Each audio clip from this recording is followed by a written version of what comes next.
Hello everyone, we are live. We are live once more. Thanks everybody for joining. So tonight we have the coaching session night. And I think this is the best space we've had so far in terms of comparing to the coach. So Gianni's lap, let me see if I can open here while we're waiting for him. VRS. So we did like a 46.354 and he did a 45, like semi-optimal here, slightly below that. In analyze session, and he did a 45.957, which is insane. Like we are within like 0.4%, like 0.37%, I believe, which is great, But the one thing that's bothering me is like if you look his laps here, it took him 2 laps, right, to put like a fast lap. And if you look my lap, my perfect lap, optimal lap, fastest lap. So, if you look here, like my laps, it's not showing. But it wasn't like I was being super consistent around this like 46.3. I'm usually all over the place. And that's kind of the annoying part. Because when I'm all over the place, it's very hard to replicate. And if you follow what happened this week in Oulton Park, in the other in Foster's, our biggest struggle was honestly the fact that each day we struggled in a part of the race that we're not struggling before. So first was like the third to last corner that we're not getting it right. Then was the previous corner that we're missing. There was like a day that we spun, we almost crashed, we're losing a lot of time. And while other people are getting better throughout the week, I feel that I'm getting stuck. So this is the main thing I want to cover with him today. Let me see here. Let's see the results so far. This is Formula because tomorrow is Formula Friday. Let's go to the M2 here. Let's see results. So I feel that, like you see, like 2-3, like it is insane. This is just like an insane pace. Like 5K guy, 6K guy. Let's see the qualifying. Yeah, 2.5. But if you look like this guy, 2.5, he just put 1 lap. And we come here. 2.6, 2.5, 2.5, 2.6, 2.5, 2.7, 2.7, 2.7, 2.8, 2.8, 2.7. He was his entire race within 2/10. And that's a lot of consistency. That's the type of consistency that I'm trying to get. And I just can't find it. Let's see this guy here. 2.7, 3.1, 2.3, 2.8, 2.7, 2.7, 3.8, 2.8, 2.9. Like you see, like we're more like this at a slower pace.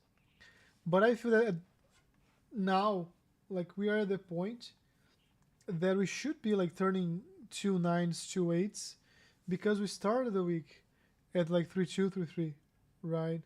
And that's just not happening. That's just not, like this guy's cooking. How much did he gain in terms of iRating? It's brutal. Like he finished the race like 6 seconds ahead of P2, and he was like significantly faster. And P2 is a 5K guy, and he's still like only gained 24. This is the type of race that if he finishes P2, he's gonna lose iRating. His iRating is just so high, Which is like another reason why next season we're gonna move away from them M2s. Like I think we're good. Next season, I'm gonna do the GT4. Let's see here the SOFs. 2.4, 2.7, yeah, like this. We have like way stronger drivers and way more cars, so we have like more room to finish in whatever position. Those are longer races as well, so we might not be able to have like 3 races in a day. It's going to be more like 2 races in a day, or maybe we have to go further. Like these are just like every 2 hours.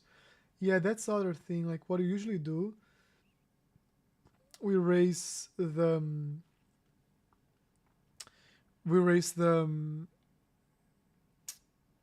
fixed setup, and then it goes to the open setup, which is usually the same track, but then like it's every hour, so you can put like 2 races. Otherwise, you have to wait 2 hours.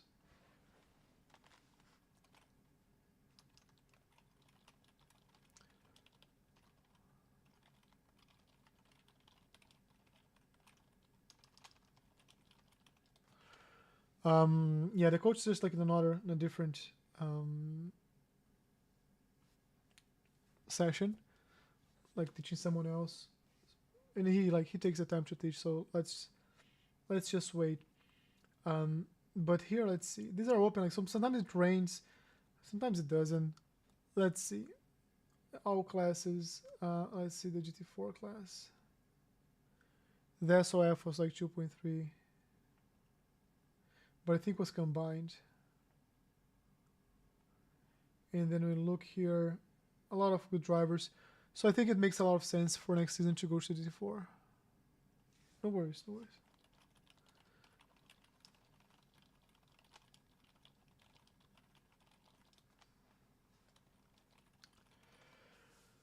Yeah. Okay.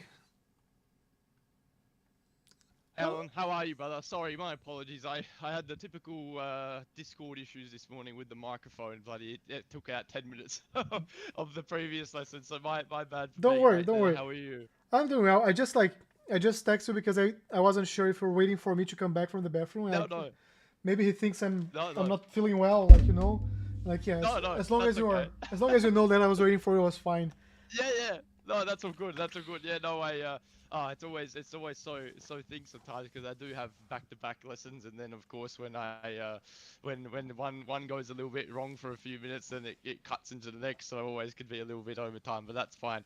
But yeah, no, how was your week? How did things get on? I witnessed a few of your streams. I had a bit of a watch. It was an interesting week, I think in the mental compartment. I think of the racing was Mm-hmm. probably the biggest thing I think I noticed more so than the natural speed. I think the speed was there, and you could get the time out of it when you needed it to. I think it was just more so the case of executing under pressure, right? And I think that's one of the things that, a lot of drivers definitely do struggle with a lot at times. And I've definitely been in that situation a very, very big amount of times in my career as well. Is that feeling like when everything starts to fall apart almost in a way, trying to ground yourself and trying to make sure that you keep yourself, in the fight and you keep yourself kind of mentally in the zone when even it's very, very hard to be, or even when, you get an opportunity like a breakaway or they make a mistake and you have that 1.5 seconds to take, use it. You've got to be able to execute it in that split second. So how did you feel about it this week? Because I think there was, a few moments that I saw that you had the opportunity, but we just maybe didn't grasp it as well as probably what we should have, and then it ended up costing you in the end. Sometimes, well, not actually finishing the race on the podium. Sometimes it actually made you finish down in 7th or 8th place in some cases. So, what was your thoughts about all of that? How did you feel about it? I think like you said it very well. There are 2 things that I think I have to work on, and one of them like is the consistency aspect, which is, I mean, it's the same thing on both sides. The consistency, that's Yeah. kind of the root cause, like both in the mental Yeah. space and like in the racecraft space. But Yes. it is, I was thinking here, like one of the challenges I'm having is going back on the track and just nailing it every single time. So Yeah. like I started well, like I was feeling super confident. I was getting like all the corners right, and I had the pace. Yeah. And then I go to the Yeah. first race. Like the first race was good. Then I Yeah. don't remember like which race it was, but then I started missing, like I started not, for a full race, I couldn't get like one corner right. And it Yeah. was just like Okay. slowing me down and cost me like half a second every lap. Okay. So even though like I had a Mm. good lap in the beginning, because I made a mistake, I was trying to push and I just couldn't find a braking marker there.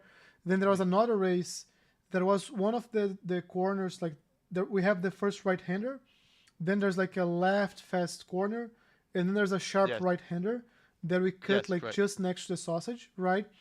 Yes. And Yes. I was nailing that corner, and that was making me like faster than a bunch of people. So I was able to Okay. either catch up to the car in front of me or get away from the car Yeah. behind me. And there was a race that I tried, like it was 11 laps, I don't know, 12 laps, and I made it like I took that corner wrong every single time, and I just could not make it work. And that road to the next race, to the next race, Right. and instead of getting faster throughout the week, I'm getting slower, and that's kind of Yeah. annoying. Okay. And Yeah. Okay. the other thing, like coming to this week's track, it's the same, almost the same track. It's the same track, different layout. What I realize is a lot of times, and this is not the first time, but like today it went well. But a lot of times my optimal lap is very good. It's like very close to where I want to be, but I Yeah. Yeah. cannot pick. I cannot put that time, and I'm not like 1/10 away. I'm like far away from that lap time. And even then, like today, I got a very good, what I think is a very good lap time, very close to my optimal lap time, very close to your lap time. But Yeah. then I Yeah. just cannot have like 3, 4, 5 laps in a row within like Okay. a tenth. It's always like Okay. all over the place. So I'm Okay. struggling with that consistency, both from the mental Yeah. perspective as like the pace perspective. Okay. Right. And do you feel like that's a driving thing, or do you feel like that's in your head that's making that happen for you? Honestly, I don't know. To be very like Okay. I Okay. I try, like for example, whenever I wanna try consistency, I take off the Yeah. delta. I try to ignore the Hmm. delta as much as I can. And then I just look Right. at a couple of times at the dashboard and like I see the lap time at the end. Okay. But at the pace that I'm at the fast laps, I won't say pace because it's just like a fast lap, but at the fast laps that Okay. being able to put like more recently, I'm not being able Yes. to have a pace that's close to that. And during the Okay. race, Cool. that's punishing me a lot. Yeah. Yeah. No. Okay. For sure. I think in my opinion, like from what I've seen, at least from your driving throughout the week, like I think in those moments where you do make that breakaway, right? I think there was one race in the instance where there was that crazy driver that you had in your race. I think his name was like it was Ray or something like Yeah. that. I think, and obviously yeah, he was super duper aggressive and all the things we talked about last time about making sure that or the two previous times at Okayama where we talked about even when you think they're not going to do anything, make sure you defend, and that definitely came to fruition in moments like that because you could see he's like 4 tenths back and somehow he still ends up all the way alongside you because he's just hard in the ABS. But then you can see when he does do that and you are defending the inside, he completely misses the corner and goes off and he loses 1.5 seconds, right? So in those moments like that, then it's about saying, okay, I've got a chance. I've got that opportunity. Let me do what I need to do, right? And it's about making sure all of your little inputs are okay, not trying to panic, not trying to overdrive, not trying to do anything, and that's where it ends up okay. It's when we go away from the techniques that we know where instead of peaking and holding, instead we have a peak that's really really hard and then we trail a little bit and then we react again, or we brake too much and the nose becomes too pointy so we hit the curb and then it makes the car bounce weird and you lose 4 tenths, and then you do the same the next corner and you lose 2 tenths, and then before you know it they're already back in the toe and they're right behind you again, right? So it's just about being to execute what you can do when you're not under pressure and when you're in a safe space and it's nice and relaxing. You need to try and be able to execute the same things into the race, which is one of the hardest things to definitely be able to do. But you'd be surprised how much of that actually comes down to the mental side of racing, almost in a way. Now, obviously, did some racing for you in real life, which was super cool to watch. I was watching it on your YouTube, which was great. Nice. But how did you feel? How did you feel in moments like that? Like how do races like that kind of make you feel mentally? Like, do you feel like you're very relaxed, very calm, or do you feel like you maybe can get a bit uptight in certain moments in races like that, for example, as well? In real life or in the sim or in both? Yeah, in real life, yeah. So in real life it was interesting because like on Saturday, I think I should have put more laps on Friday because like on Saturday I was Okay. tense. I didn't want to crash the car Yeah. because my first race I crashed the car, so I always come Right. back Okay. to my mind, and Yeah. Yeah. Yeah. I'm so used to the BMW brake that I was not Okay. going hard on that brake that I could have gone harder. Yeah. And there was a point that I downshifted from sixth to fourth, and Yeah. I had the revs too high, so it kind of made me spin, and that didn't help at all, of, like me being nervous. Yeah. But then, like I found like a safe pace. I remember during the entire weekend, there was one thing that it told me that I was telling myself like 1,000 times per lap, like Right. find a pace that you're comfortable with. Forget everything Yeah. else. Like this is an endurance race. Yeah. You have like 80 cars on the track. Just find Yes. something that works for you and forget about Yes. everything Correct. else. So that was kind of Yes. my way to ground myself. But then on Okay. Sunday, like I reviewed the footage. I talked to the Mhm. other drivers. Like on Yeah. Sunday, I was like my prime. I found like I was not pushing like Okay. 100%. I was pushing like Yeah. 75% of my pace, just trying Yeah. to find like what can I do here that Yeah. is fun, that is like Yeah. doing my best, but without Yeah. getting close to any risk of like crashing the car or like spinning again. And I found it, Right. and I was actually faster than I was Yeah. on Saturday. So Yeah. Yeah. in real Yeah. life, Yeah. I think like the mental aspect, maybe because other people are not stupid and because the race is longer. Correct. I Yeah. mean, there were some people that they were stupid, but Yeah. I think No, I know what you that's mean. kind of. I think I'm more. How can I say? More controlled. I'm more controlled in real life. When it Yeah. comes to the sim, we were talking about the Ray race, right? Yeah. The Yeah. one thing that frustrated me the most, it was not like how bad he was. It was I overtook him. I found a Yeah. space. I overtook him. All I had to Yeah. do was to push my pace because my pace was like half a second, like 7 tenths faster than his pace, Correct. and I Yes. couldn't. And it Yeah. wasn't I couldn't because he was being like aggressive. It's because Yeah. I was making mistakes that I was not supposed to make, and Yes. that's kind Correct. of like when I start getting into my head. Like I cannot get this Yes. corner right. It's cost me half a second. He's Yes. getting back, and now I have to Yes. defend, and I try to get away. Like it's just like a snowball. Yes. Yes. Yes. No, for sure. Um, and I guess yeah, that's always the hardest thing to then be able to kind of, you know, get the philosophy behind and say, okay, well, how do I fix that? You know, Mm-hmm. how do you kind of work on fixing that? Because I think it's you know, for me, like even with all the experience that I have, I still find to this day that, you know, in big professional events or, you know, esports events or whatever it might be, I still get, you know, like a little bit of a, you know, a little bit of a shaky leg almost in a way. You know, I always feel like my braking isn't exactly ever, you know, efficient, or I feel like, you know, my brake traces look a bit wonky or anything like that for the first few laps. But once I get into my rhythm, I tend to usually feel okay. But I think in the moments like that, where it's kind of official racing and you have the confidence that whatever you need to do, you can do. You just need to make sure that you do it. I think it's actually interesting to watch in those moments where you do find, you know, that we're maybe hitting a curb in the wrong angle, or maybe we're overslowing the car onto the entry and then it's pointing the car into the apex too much. What you actually tend to find is that your braking zones, instead of looking like a peak and a hold, it actually turns into a peak and a trail. That's almost how it kind of tends to start to look. But the problem is that the peak is a lot higher than what it needs to kind of be. Meaning, as how we've looked at in the past, you know, it's obviously that old habit maybe in a way that we're doing in those instances that is then causing you to not have the pace that you're usually used to. You know, so that's that's the biggest thing. That although, you know, on the surface and internally, we've been talking about all this stuff and you've been doing a very, very good job, it's not to say that habits still don't linger, you know? And I think when you go into sort of, you know, fight or flight kind of instinct like that, and you're not really thinking about it sometimes, it's very, very easy to go away from what we know so well and bring back in those old habits, because that's what ultimately you were very used to up until I started talking to you almost in a way, right? So even though we've learned that how to do it and how to make it go away, you do that very well.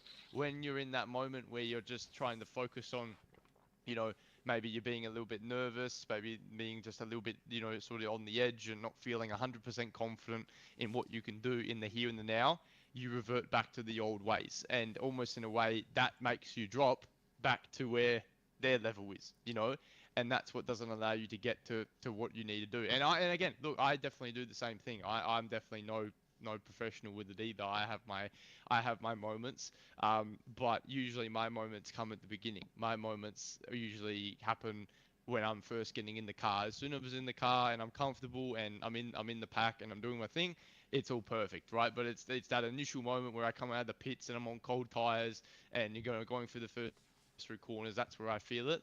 But yeah, typically it's once I'm in the moment, then I do everything in the way I need to do it. So it's just about taking note, I think, of the moments that happen, and that's why it's always, I always do like to watch, obviously streams and watch your races, because I can sort of pick up on little things like that and say, okay, we kind of need to make sure that we focus on those areas, because yeah, those are the areas that, in terms of even in real life, when you are in those situations where you do get the opportunity to, like we always sort of, put into that perspective, if you do get that chance and you are called up by BMW for that one opportunity, that you have that one race, that one weekend, you've got to make sure that you put your best foot forward and you maximize it to the best of your ability, right? But if you kind of, sometimes have your mental side being not as strong as your physical side, in the sense of, you can do it, but your mind doesn't tell you can do it all the time, then there's that sort of link that isn't completely working, and that's when obviously, you have a physical sense trying to do one thing, and then your mental sense is trying to do another thing, and that's where it all gets kind of jumbled up, and you don't get that proper input. So, I think, yeah, this week is a great example. I mean, we're only 4 tenths away from each other this week, so that's absolutely fantastic. I mean, to see that we're basically even closer than what we were at, obviously, on the short version, is obviously amazing to see. And of course, it's not an easy layout, this one, but like you said, it's probably just about finding a way um, to do it all consistently, almost, in a way. And there's one spot I think I picked up on, like, pretty mainly, that we need to probably do a little bit of adjustment to, even though we get the lap time out of it in comparison to each other, which is turn one. Even though we get the lap time out of it in comparison to each other in a racing situation, the way you're doing it probably isn't exactly super consistent. And I'm sort of mentioning in terms of gear usage. Whereas I go down the third gear for T1, and I saw majority of the time you were in fourth. And the problem is when you're in fourth, if you kind of angle the car in too early, you just hit the curb and it pushes you off the racetrack, and you've got no kind of rotation happening with the gears, or any slowing down phase going on with the gears as well.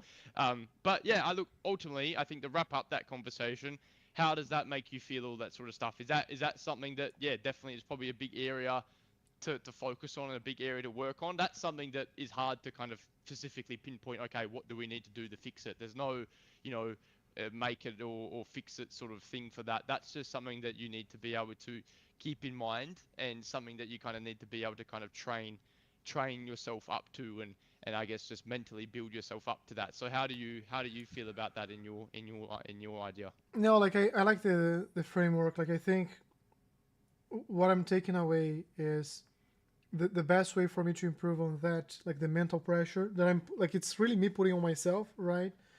Is Yeah, to stop putting the pressure on myself. Like stop thinking about yeah, anything that's not the yeah, next corner.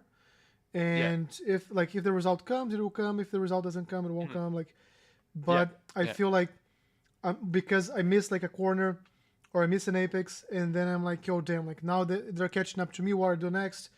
And I'm yes, thinking about the last corner, not about the next one. So I screw up the next one, mhm, and then like damn, like they mhm, were like a second behind me. Now they're half a second behind me, and they're gonna mhm, like, I have to see how to defend, and it's just like again like becomes a snowball. So I think from the things you're telling me, what I'm taking away is next time I go on the track, doesn't matter who's behind me, doesn't matter who's in front of yeah, me. I have to train yeah, myself to focus yeah, on what I can do. And yeah, of course, like I'll yeah, defend as needed, I'll attack as needed, but I mhm, won't be overthinking the things that I mhm, have no control over. And I will like yeah, focus on getting the next one right, because that's gonna reset everything. yeah, yeah, no, for sure. And it's always tough, because I think, the whole rating system on iRacing is kind of a bit, yeah, always a bit frustrating in that manner, as you're starting to experience, you're always being the 1 or 2 car all the time, but now everybody else is, obviously way lower, but it's not to say that their pace isn't sort of similar in certain situations. Like, specifically this week for the Foster's layout of Oulton, there's a guy that races these cars quite a bit, and he's like an 8,500. I think he's some European guy, and I saw that, yeah, there were guys that were behind him that I know if it was a different circuit, he'd probably win the race by, 7 or 8 seconds. But he only won the race by like 1.2 seconds, almost in a way. So for me, that obviously tells me, and we're talking about in comparison to like 2 or 3K guys, right? So for me, that kind of tells that, like, okay, well, even for a driver of that caliber, it's still not as easy to just break away and drive away into the distance at a track like this. You've got to, have your work cut out. But again, even for him, one mistake and you got 2 or 3 guys that are kind of, yeah, trying to take your position almost in a way pretty much instantly. So yeah, look, it's something to definitely indulge into, and again, I think looking forward into the future, I think, look, these cars, in the way that they react over bumps, over curbs, they don't they don't give you a lot of confidence, especially around here with the curbs you're trying to take. The car just turns into a pogo stick whenever you kind of hit a curb on a wrong angle. Mhm. Whereas if you're driving, let's say, like a GT3 or a GT4 or something a little bit more kind of balanced out and a little bit more, better in terms of the suspension sort of area, you're going to find if your mistakes aren't going to cost you 4 to 5 tenths, your mistakes are probably going to only going to cost you 1 to 2 tenths, because the car reacts way differently over a curb than what the BMW does. I mean, whenever you hit a curve in this car, you look at your screen and your screen goes up and down 6 times, bouncing, bouncing, bouncing, bouncing.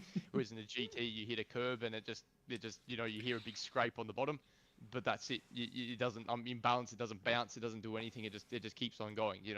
So yeah, I think ultimately, as you grow as well, I think there'll be car classes that will make it easier for you to grow mindset mentally, but you are in a decent environment to be able to learn those things, because again, not every driver is as clean and has that kind of cleanliness mindset as you do in terms of trying to race. There's guys that just think they're playing Forza half the time and just don't really think. I mean, even that incident where you had the slowdown and the guy just went into the back of you, that's just being silly from their end. That's just just not, they're not even, it's like they're not even thinking. They just don't even make a choice. They're just like, oh, okay, I'll keep following my line even though I can see there's a car that's slow. Yeah, no, I'll just keep driving my line, just smashing the back of them. Like, you wonder, what thought process someone goes through to even think of doing something like that. Like, why not just go to the right and go around the car rather than staying on the racing line? So it's very frustrating in that manner. But again, this is the community, that in some cases you can be put up against, and you just need to say, okay, well, how do I deal with that, almost in a way. So yeah, I mean, look, mind that. I think a good week otherwise. I mean, off the bat, come out there getting very good qualifying results. The pace is there, the speed is there, and I think, it's just about saying, okay, well, I can do the 1 lap pace, but what do I need to basically tell myself mentally to allow myself to get the result that I'm looking for? Not only 1 lap, but every single lap, and that's what you're always trying to aim for. So, yeah, I mean, moving along from Foster's onto obviously the international version, how did you feel on that one? Obviously, a lot more technicality, a little bit more kind of, sort of chicane sort of areas, but ultimately, yeah, your corners like your T1s, your 7 and 8s at Foster's, which will be probably what your 14 and 15 on the international, and of course your final corner as well. How did you feel about the adjustment? Did you feel like having this week to drive the track already kind of just made you hop in and feel like, okay, yeah, bam, I'm already there for a lot of the track, or how'd that feel for you? Yeah, it's funny because I feel like I was faster in the sectors that I didn't do last week or like the current week, Okay. right? Yeah, yeah. I'm still like struggling in the last section, the last like part of the track, but I Okay. do like this layout more, mostly because Yeah. as you said, like it's a bit more technical. I think the other one's too Yeah. fast, Yeah. which like makes fun races, but this one Yeah. I think Yeah. it like you have to work more, and also I think it's gonna be easier. Like if I have the pace, I think it's gonna be Yeah. easier to defend and like to, Yeah. I won't say like overtake, but like to defend for sure. Just because the Yeah. lap is so long and have so many like Yes. chicanes and like hard corners that can just like put in one line and there's no way around. So Yes. I think it's gonna be an interesting week. I just have to like Yes. do like we're talking right now, which is keep my head on my shoulders and keep focusing on what Mhm. I can do and be Mhm. consistent. Yeah, no, exactly. And I mean, look, at the end of the day, Alan, like, up until this point of your journey, like, you know, you probably really haven't really been in that position, up until really the last kind of 4 or 5 weeks to feel like you can even start to think about that mentality. You were the one that were chasing. You were always chasing. Now everybody's chasing you, so now you're on the kind of opposite end of the stick where you're having to be the person that's on the defense. You've got to be the one that's kind of leading the group majority of times, and you've got to be the one that's in control, whereas you were the one that was chasing everybody else and they were the ones in control. So now the mindset that we need to kind of think about is that, okay, I have the speed overall. iRacing with my iRating says that this is my skill level. I just basically need to say, okay, well, this is the way I need to do it. This is how I need to apply it, and this is what's going to allow me to get the execution out of what I need to do, and get the answer I want. Right. So it's genuinely just about saying, okay, I'm the leader of this group. I'm the leader of this field. Let me prove that I am the leader. That's what it's all about. Let me show that I'm in the position to win the race, to put it on pole, and to drive away because of the pace that I know that I consistently have underneath me. And that's the one thing that you got to kind of keep in mind with it all. So, when we start out with T1, so like I said, obviously this was the main spot that I noticed through watching your streams that probably was, probably maybe not really losing you consistency, but if you slightly got it just a little bit incorrect, it wasn't giving you that kind of result that you wanted to. So you were taking it in fourth gear in comparison to me taking it in third. Now, I see where you were coming from with the fourth gear, because obviously when you do go to third, it can be definitely a little bit higher in the revs than what it is with fourth. So in terms of a on power, on traction kind of corner, obviously fourth can definitely be a little bit better. But obviously in the racing situations, it's very easy to turn in too early, to get to the apex too early, and to do all those things, a little bit out of position to what you usually can when you are, by yourself almost in a way. And even in the racing situations, just having the ability to use third gear through here, it just gives you a bit of a bigger leeway in terms of what you can do. Because is that true to say for you? Do you definitely feel like in the races in particular, more times than not, you can easily kind of, turn in too early, clip the curb, and it just pushes you off the track? Is that fair to say? It happened several times. Yeah, sure. Um, so yeah, I mean, for you, I guess with the fourth gear, do you definitely have to feel like, yeah, with the fourth gear, you've got to make sure that, yeah, your turning point's obviously correct. You got to make sure that your rotation angle's obviously on the right point, and you're not kind of putting yourself on the wrong angle, or whatever it is. Is that something that you definitely find with using a gear like this a little bit more? Yeah, I didn't like put a lot of thought in the gear because I thought that was the right gear. Mm. But like what Yep, you're yep, saying now makes a lot of sense because there were races that I went like wide on corner, like on the first corner, like 3 laps in a yeah, yeah, row. So like pull away and then I'll yeah, go wide and then they would get close and again. then you But catch. what's Yep. the like the physics behind like this third gear like working better here? Yeah, so ultimately what you're going to be doing is, and as you can kind of see, is you're dropping your minimum speed a little bit more, right? So as you kind of get to mid, well, entry to kind of mid apex, you're going to feel like you're slowing the car down a little bit more, which is going to give you a few things, right? It's first of all going to give you more turning ability, so in the sense of it's going to rotate the car a little bit better mechanically, because obviously you're going down the gear, you're getting more engine braking, so mechanically the car's going to want to rotate a little bit better. What it also does is it allows you to kind of put in a little bit less steering angle because the car's naturally rotating a little bit better for you. Whereas obviously being in a higher gear like you are, because we are carrying that little bit more speed and we aren't getting that mechanical turn in the same way as what I am, you have to typically put more steering angle in to get the same result, right? So that usually tends to mean that in particular situations, you're gonna, depending on the way that you take the line in a race or whatever you might do, if you turn in slightly too early and you cross over the apex on the wrong angle, you're probably going to be going off the racetrack as what you've experienced. So what it basically does is it just allows you to back off a little bit more speed, so it just retracts a little bit more speed. You do the same braking trails, right? Same braking mark, same braking point, everything like that, same braking pressure, everything's fine. Just go down an extra gear in the process, and you just feel like the car is going to naturally rotate a little bit more. But it's a very quick usage of third gear. You basically get the car down to third, you pick up the power, and you basically get up to the top of the rev limiter, and you're back to fourth. But you're going to feel like getting it consistently is going to be a lot better for you, almost in a way as well, right? So, something to think about there that maybe we didn't really cover last week with the gear usage. I mean, I think we were more so focused on trying to get the braking more in the right window last week around a corner like this, rather than actually focusing on the gear usage. But that's the great thing of having the opportunity to come back here again, is that, I've seen how you've been driving it. Obviously, this shows the kind of answer. We do end up at the same spot, but the problem is that you've got to perfect yours to get it in the same spot. I feel like I could make a few mistakes with mine, and I could still get to the same result, which allows just to be a little bit more consistent. So even for you, if you do find yourself turning in a bit earlier and you are knowing that you go down the third, they'll be okay, because the car's going to rotate for you a little bit better, right? And you're going to have a little bit more, a little bit more room to even slow the car down a little bit more. Because the problem is in fourth, because you are so low in the rev range, if you try to slow the car down a little bit more, you turn in too early and you clip the curve and you try to get the car slowed down a little bit more, there's only so much you can do. Because if you slow the car down too much, it just becomes boggy. And I'm sure you probably found that even a couple of times by going wide. Obviously, the grass slows you down. You probably found that the car probably felt very boggy coming out of there, and that's the reason why you lose like 3 or 4 tenths. Whereas if you had third and you still made a little bit of mistake, even if you did go on the grass, it's going to be able to power through on the grass because you've got a lot more revs to work with. So, yeah, try it in third. So do everything the same brake pressure, same brake marks, all that sort of stuff. Just literally go down an extra gear instead of going into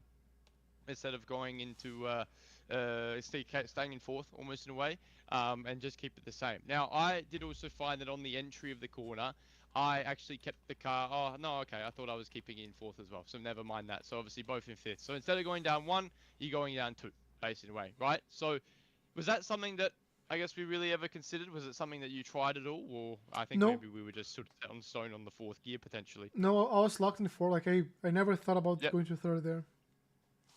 Yep. No, absolutely. So, yeah, I mean, look, definitely tenfold better. I mean, again, the braking is really, really good here. So I think, again, when we checked it out last week at the Foster's layout, I think the braking was a bit of the issue. I think we were, like, from what I remember, we were kind of clearing the brake, I think, a little bit too early coming into here. So you've definitely done really well there. But yeah, like I said, just go down another gear, and I think that'll help you solve, even for this week, even for the Foster's layout, that'll, I think, solve a lot of your problems that you're dealing with the Foster's layout as well. So hopefully that should be a little bit better for you there. Now, 2 and 3. So obviously, yeah, instead of this guy's going down the hill, turning left and going into the right, we're continuously turning left through this one here. So yeah, how did this one feel for you? Because in my opinion, you did bloody super through here. So yeah, how did this one feel for you on this version? I'd say like this is the most inconsistent part for me Okay, because whenever sure. I nail it, like the car just Yeah. flies around the corner, and it just feels so Hmm. good. Like I carry a lot of speed into the straight, but whenever I Okay. do something and I haven't like quite pinpointed what's going wrong, maybe it's like Okay. not braking enough and then carrying too much Okay. speed and like trying to like find the minimum speed in the middle of the corner. And like this was Okay. my fastest lap, so this might not be like the best example of what I'm doing wrong, or it might give us some Okay. hints. But Yeah. I see like, and that's why I removed the delta. But like sometimes I Yeah. go around this corner and I lose like 2 tenths, like just going around the corner. But Right. on Okay. the other side, whenever I go around this corner like the right way or my best way, it just feels like so good. So this is the big thing with it. And again, this is the whole learning process of everything, and the thing that does take always the most time. Examples like this and the way you're doing it like this is the thing that guys like me, guys like, your Jensens, guys like, all the kind of 4K, 5K, 6K guys you see that hop it, we're repeating that pretty much in every single lap, and that's the biggest thing that, you'll build up to as you keep improving, and as you keep learning these circuits, you'll keep improving that. And that's the exciting part, is that that's where the difference is for you right now. It's the fact of the matter is that in a race, they can hop on lap 1 all the way until lap 12, and they can repeat it every single corner. That's where you're getting the laps that are within 1/10 of each other, basically, in a way, every single time.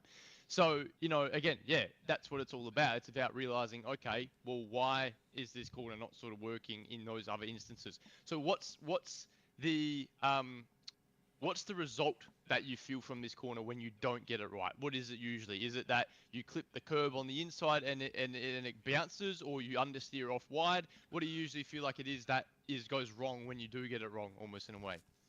It's one or another. Like I'm either carrying Okay. too much speed, so like I'm trying to get and hug the internal like Okay. curb and go around it Yeah. so I can go in the power early. Like that's what I'm trying to do, Uh huh. right? Okay. But like Yeah. I'm seeing my car pulling away, and now I have like Yeah. to just play with the throttle and like play a little bit with the brakes to getting again. So that's one type of Okay. mistake that I make. And the others, Okay. like which happens the next lap probably, is like I'm slowing down too much. So I go on the brakes and then Right. I feel like if I do anything, I'm gonna go on the grass on the inside. So I go on the power and I don't use like all the exit or all the outside Okay. of the exit, and then I'm Okay. losing like another 2 tenths like on the straight itself. But those are Okay. the issues. Like it's either going too fast or too slow. Yep. Okay. All right. So that makes a bit of sense. So what I'm hearing is that either initially what you'll do is you when you get onto the situation where you get too close to the inside curb and then you try to power on and it probably kind of understeers almost too wide, almost in a way, or you're having to well, if you don't feather the throttle almost in a way, you're going to understeer off the racetrack. That first one typically is going to come from you not braking. It's not that you're braking too much. It's also the case of I think you're probably braking to your point and just maybe turning in a little bit too early. Now, in my opinion, I don't really, and you can kind of see it through the telemetry here. I don't really get that close to the inside curb here, almost in a way. I don't really usually try to touch it. The only point that I'll maybe get anywhere close to it is in the back end of the corner. So probably as I wrap around to the kind of the third quarter of the curb.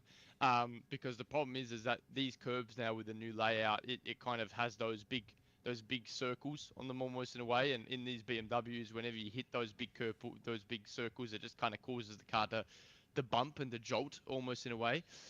So I think the problem is that like when you end up too tight, and like a lot of corners we've dealt with, when you end up too tight and you're too shallow, when you pick up the power, your radius is too small. So when you go to pick up the power, if you were to pick it up on the radius you want, you would just understeer. So you got to feather your throttle all the way out to the exit. Whereas if you just turn in a little bit later and apex it a little bit later, what you'll find is that then that's what actually gives you the confidence to power out of this corner. So I think it's almost in that situation, it's more so in a way that it's not actually you're doing anything wrong. You're carrying the right amount of speed in.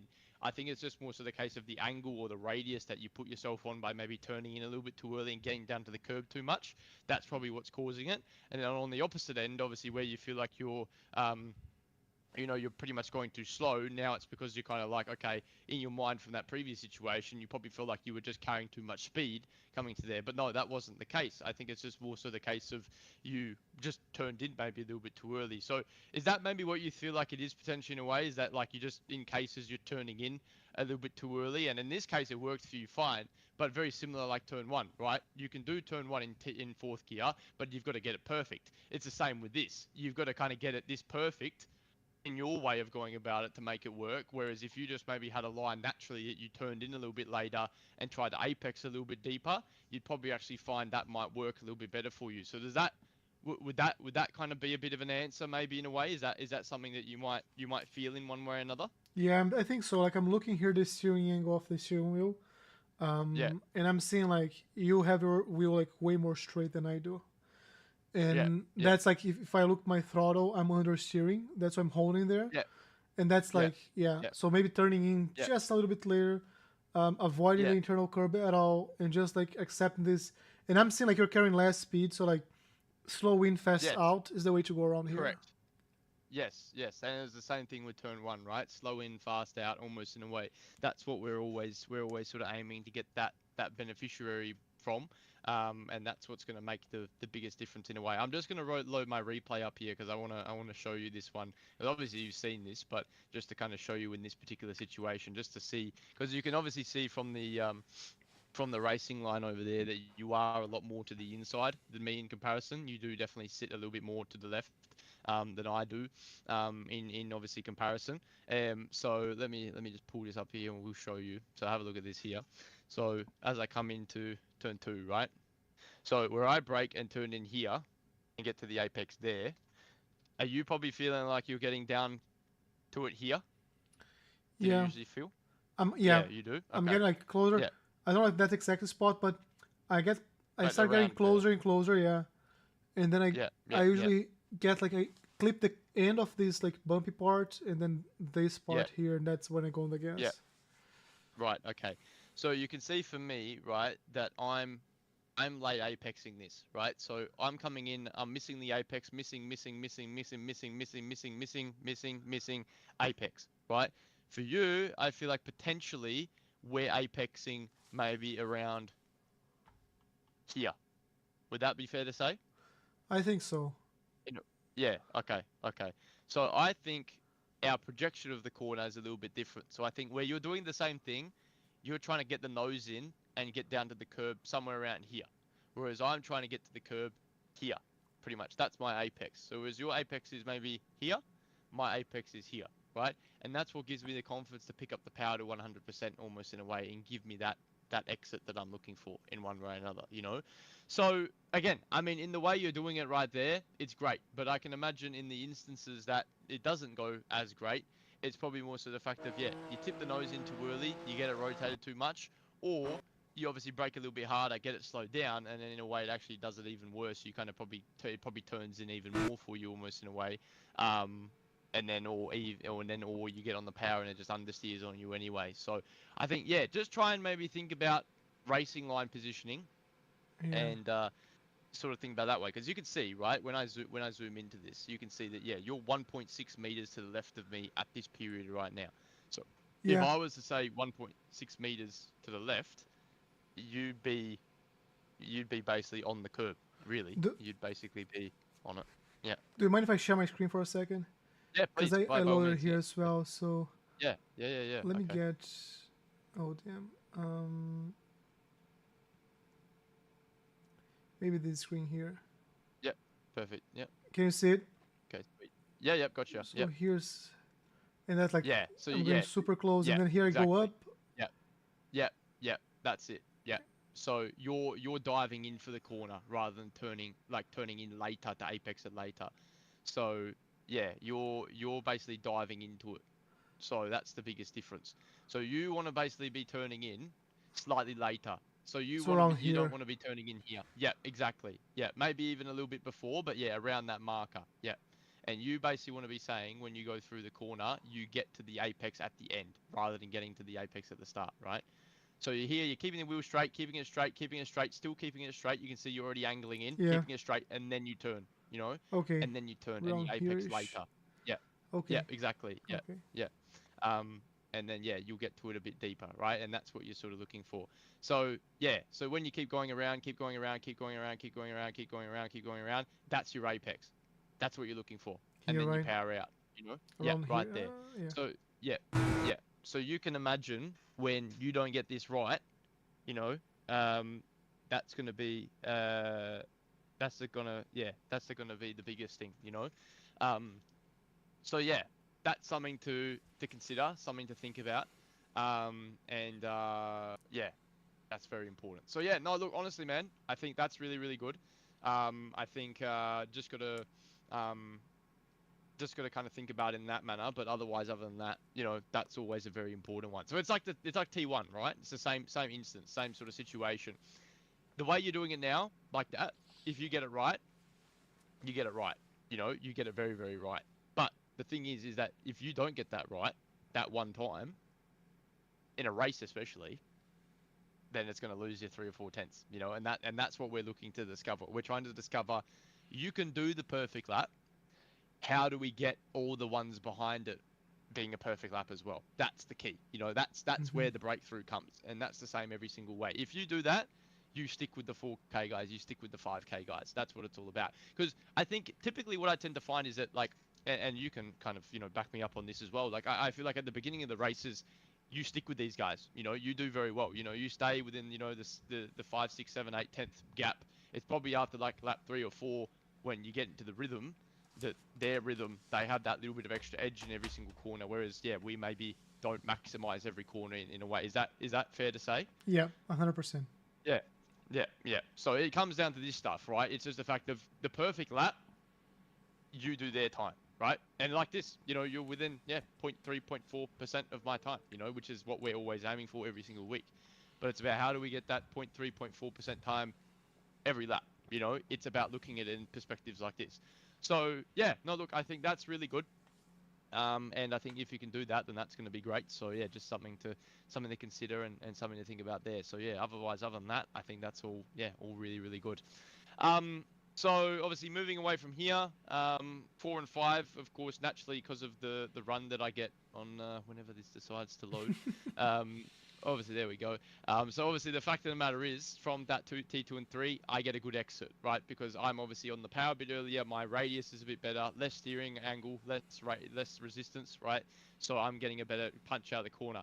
Now, when I look at this and I see 4 and 5, this is great. Like, I mean, when I look at all of these traces, I mean, it just, it blows my mind to even think that we started things, what, probably, nearly what, 9, 10, maybe even more weeks ago. Well, yeah, a long time ago, a few months ago now, and Yes. remembering how things looked back then, and looking at it now and seeing that, you're doing basically the exact same thing. Like, it looks like it's two of my laps almost in a way in situations like this.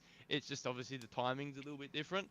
That's obviously super to see. So, I mean, how did you feel through here? Because ultimately you are faster. You do go 600ths of a second faster.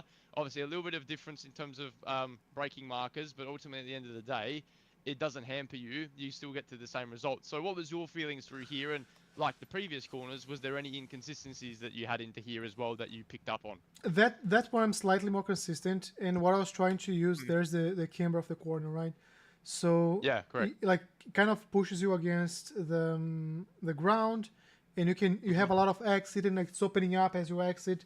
So what Hmm. I try to go like earlier and smoother on the brake, and I try to go like later and Hmm. harder on the brake.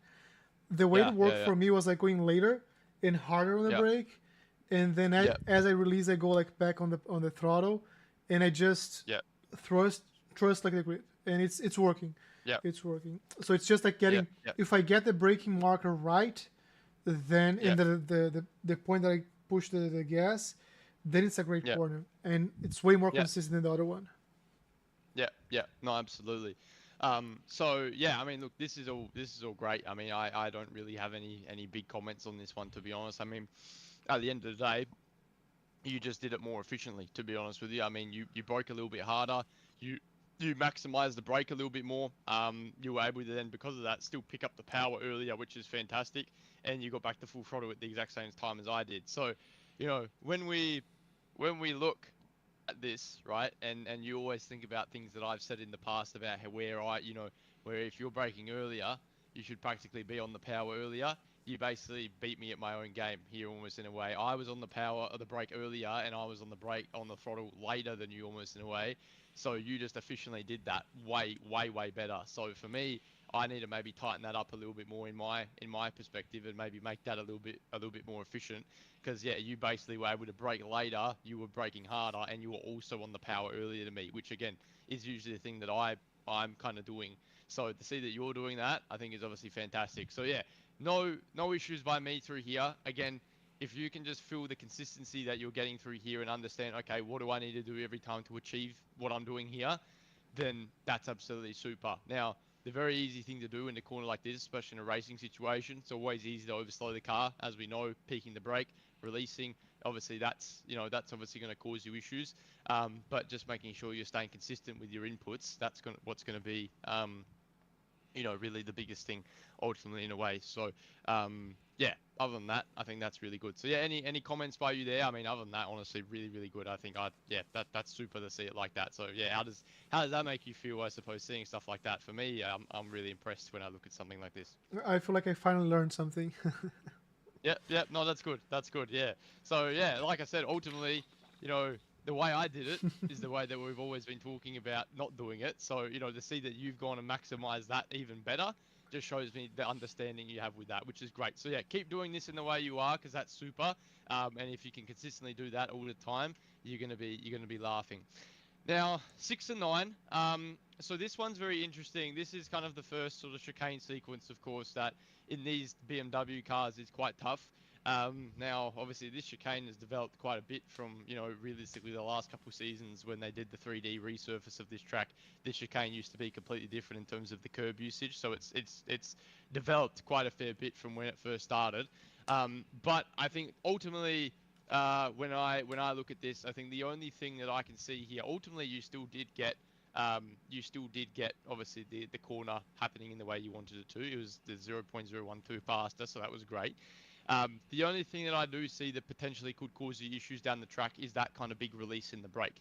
Now, depending on how you come into here with, obviously cars around you, or obviously if you're in a racing situation, and as we know, we're under pressure, whatever it is, that release and how much you release off, that could start to become a little bit inconsistent in a way, right? Because you're basically going from braking at a really, really hard pressure. So you go from braking all the way up at about 60 to all the way going down to 0.82, so less than 1% on the brake you go to. You don't release it completely, which is perfect, but you basically go from going at 60 to 0, and then you basically go all the way back to 44, right? So you get this big increase, or this big kind of bulk of speed increase at that first curb when you release the brake. But the problem is that can cause you potential issues in the situation, right? So again, when we look at it in that manner, was there any inconsistencies for you here, or did it feel usually pretty good? No, this is one that I'm still being lucky around it. Okay. I released the brake because and maybe I have to unlearn this, like looking what we're doing. Yeah. But I Yeah. learned from someone like that iRacing doesn't like braking when you hit the curbs, and that's Yep. one like we're going Okay. through the curb, right, or like Uh-huh. through the Uh-huh. first curb. So when I get like Yep. to the first curb, I try to release and go back on the brakes. As Release. soon as I clear that, that's why you Yes. see this Yes. drop. But I'll try to Yes. just Sure. stay on it, because what's happening to Yeah. me is, because of this release, I'm carrying too much speed into the second one, and Mm-hmm. it's very hard to make it right and to go on Yep. the throttle like as early as I should, and then it's a straight. Sure. Sure. No, absolutely. If this was the old version of Oulton Park, I'd agree with you. 100%. I would say that, yeah, iRacing definitely doesn't like you holding the brakes over curbs. But the way that this curb is designed here now, with the way that they've gone about doing it, this curb is a full solid curb, basically going from the edge of the inside of the track up to the wall, right? On the old version of Oulton Park, it used to be a completely different story. It used to basically be a little rumble strip curb with a gap in between the wall and the curb on the inside. So if I just show you here, so obviously this version now, you've got the curb that goes, yeah, so you've got the curb that goes from here to here. There's a gap between here to here. But the difference is that that gap is completely different. It's kind of all flush with each other. In the old way, the curb only used to basically be that long. This used to be all track, but there used to be a drop off from the edge of the curb to the ground, basically. So whenever you dipped your wheel into that, you would get the absolute most crazy hop of your life, and it would completely unstabilize the car. So if you held the brake on, you were just basically nosediving the front end of the car down, and you were getting stuck in that gap, and the car would just bounce past the corner, almost in a way, right? Whereas now you've got this full solid curb, and you can basically say, okay, well, I can just hold my brake over there because the car isn't going to get unstabilized, right? Because the curb's flush. The curb is smooth. There's no rumble strips. It's not like any of the inside curbs on the other sort of corner. So you can hit that. It's fine, and then you get to the inside. So this was a curb that they used to basically have on the other corner almost the way. It used to be all rumbly, used to be all aggressive. Now this one's just a smooth little one, and you can basically go onto it, hold your brakes, and then you can turn and you can power, right? So when I'm in a racing situation, or when you're in a racing situation, more importantly, having a braking style that's going to be basically most consistent to just hit the brakes and hold it, that's going to be what's going to help your situation out massively, right? And I think that's going to be a very, very important part of, I guess, this corner for you, almost in a way, So give that a try. See how it feels, and see if you get a different result from it. Obviously, you can see maybe I do brake a little bit earlier. It just allows me to get on the power a little bit earlier. But again, ultimately, you do get to the power at the same spot. So just play around with it a little bit, right? Try and sort of have a bit more of a peak and a hold, rather than a peak, a hold, a release, and then a peak, and then a release. Just try and keep it more consistent and keep it more confined. If you can keep it more confined, I think that's going to really help you out quite nicely. So just think about it in that manner, and I think if you can do that, then that's going to be great, right? So any questions on that? Does that make sense? No, it makes sense. I'm looking here what I did, and let me show you, because my car gets all bouncy, and Okay. maybe I'm Yeah. hitting the wrong place. Yeah. Okay. Sure. I have to find your code. So share Yeah. my screen. I'll just share Yep. this one here. Yep. And it came up. So Yep. I'm coming here, and this might be because I release a brake, but like gets bouncy here, and then here gets bouncy again. Yeah. I think it's because you release the brake, and I think the bounciness actually, to be honest with you, comes from the aggressive weight transfer that the car has. Because you think about it, right? I mean, whenever you release it, you're shifting the weight more to the back, right? And then you increase it and you shift it to the front again. So whenever you're hitting all these kind of, unstabilizing curbs or curbs where the car gets bouncy, the weight isn't distributing the same as what my weight is, almost in a way. So it's not giving the sort of same result. So my opinion would be do the same, keep the line the same, just literally as soon as you come in, where you go to release. So here, hold,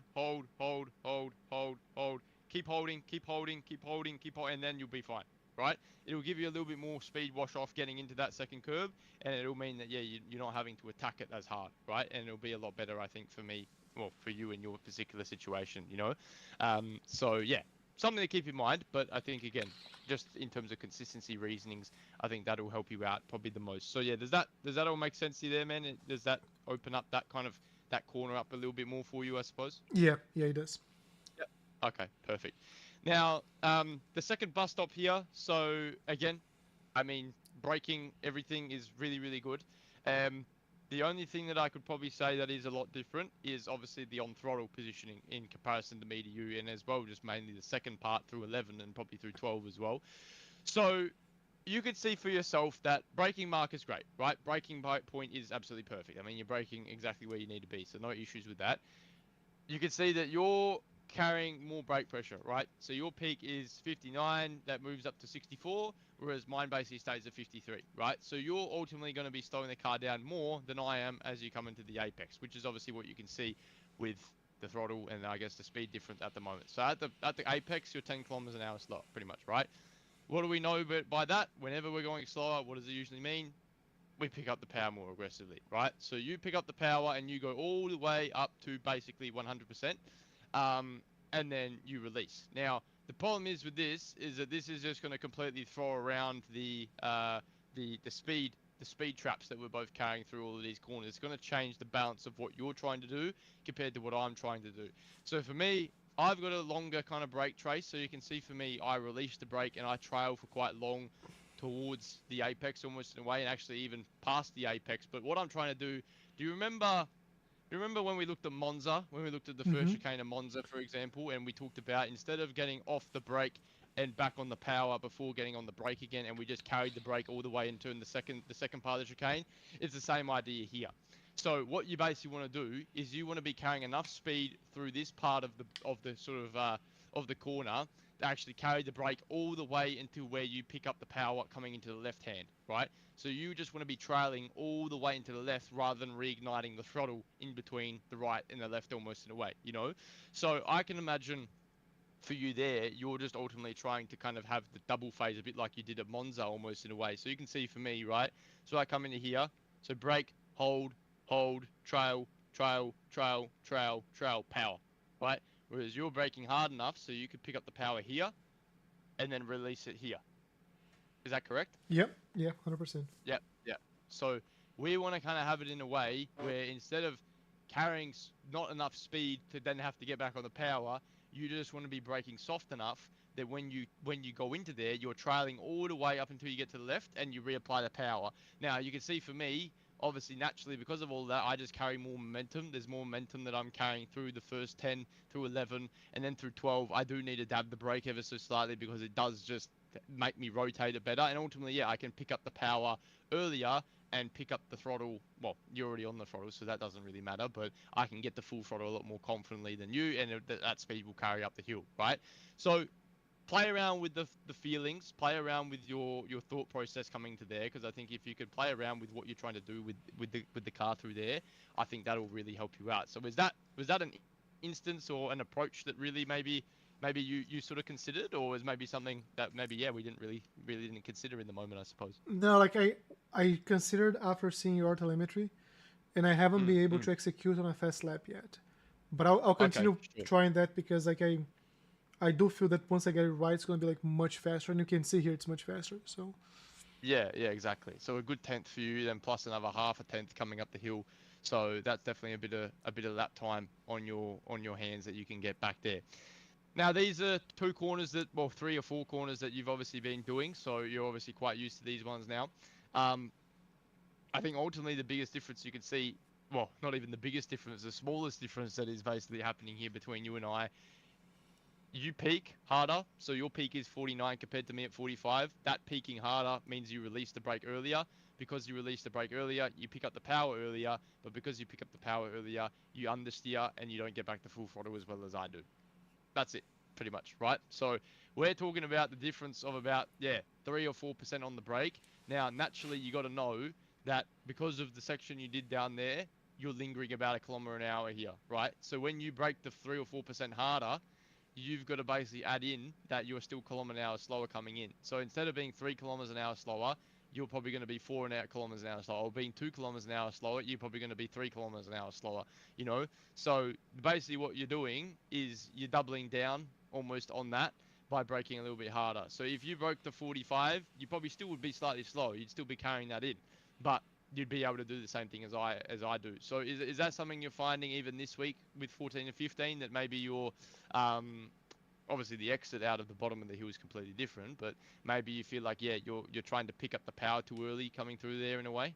Yeah, like that's one of the ones I told. Like in the beginning, I was very consistent, and I just like Mm, cannot do in the race like twice in a row like the same way. But what you said okay. here about I'm trying to go super early on the gas to try to carry as much speed as Yeah. I can in the exit, but then Yeah. I'm just like holding for a long time without getting to Yeah. 100%. So I'll try to be Yeah. more Yeah. patient with that.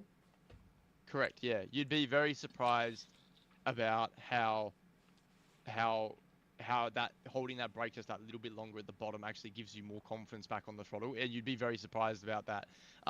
If you literally just hold off on the throttle for like another, well, how far is it? Let's have a look. Let's say 53 to, if you hold off the brake for another like 10 to 13 meters, which literally happens in less than a click of a finger, that's going to be the difference, you know. That's where the time's going to be, you know. So try and try and just wait a little bit longer, even for this week. Just try and trail the brake for a little bit longer and pick up the power more aggressively. If you can do that, then that should help you out. But again, it's only a tenth. But realistically, when you think about there, and there, that's the time. Yeah, Pretty much. That's where your towards time's the end. going. So Yeah. like you, yeah, exactly. So yeah, try and focus on that one, and then the final corner. I think, yeah, this is just a typical kind of you know, again, you're coming in a bit slower, you brake a little bit harder. It means you trail off a little bit earlier, and then obviously you have to wrap it around the apex, and you get on the power a little bit later. Get to the throttle at the same point at the top, but yeah, I mean, ultimately, it's just we didn't maybe efficiently do the braking zone as well as we could. Now, this was one of those ones where I saw that, like, you know, in the race, that there were cases where you were kind of like having more of an initial peak, so you weren't, how can I say, you weren't kind of holding it, right? You were kind of like peaking in and releasing a little bit. So I think, like, what you need to try and do is just make sure that you're holding the you're holding the pressure at a peak and you're holding it stabilized. And if you can do that, then I think that'll really help you out quite a fair bit, you know. And I think that'll be really the sort of the biggest sort of thing. So yeah, I mean, obviously you've been doing the last corner a fair bit this week. What was your feelings through here? Any big areas of concern? Yeah, no, like I have to get back to it and do well because when you did like for last Yeah, week, I was doing well. One of the things I yeah, realized is if I cut in more the corner uh, and I go yeah, instead of using the entire exit, just like going through the middle, the hmm car is more stable. hmm So I yeah, was feeling yeah, more yeah. comfortable going I like agree. 0 to 100 in the gas like Hmm as fast as possible, going through the middle. Then if I'm going Yeah, wide and using the exit, there's like a hmm negative like a positive whatever, like it's pulling me to outside of yeah, the corner. So yeah, that's why yeah. maybe that's why I'm slowing down, but I I have to fix it. Mm-hmm. No, absolutely. I know what you mean. Because I think for me, like, yeah, obviously in this car, it can become quite tough because obviously naturally we know the car is slidey on power. So when the track's kind of falling away from you, the wider you go, you can definitely feel the car trying to snap away from you. That's ultimately why kind of you have to be very progressive with the throttle coming out of here because it kind of reacts a little bit shit through here, to be honest. So you've got to be very you've got to be very kind of progressive with it depending on how you go about it. But no, I definitely feel like the middle line definitely is a good thing to think about for sure. But I think ultimately, again, if you can just, like the previous corner, if you can trial that brake for a little bit longer, you actually find it rotates a little bit better, and you'll be able to pick up the power a little bit more aggressively, and that'll be really, really good. So yeah, look, I think honestly, man, to see that the areas that we didn't really look at, if they, like obviously we didn't have them on the track for Fosters this week, but obviously the areas that we didn't really have a look at, you did really, really well.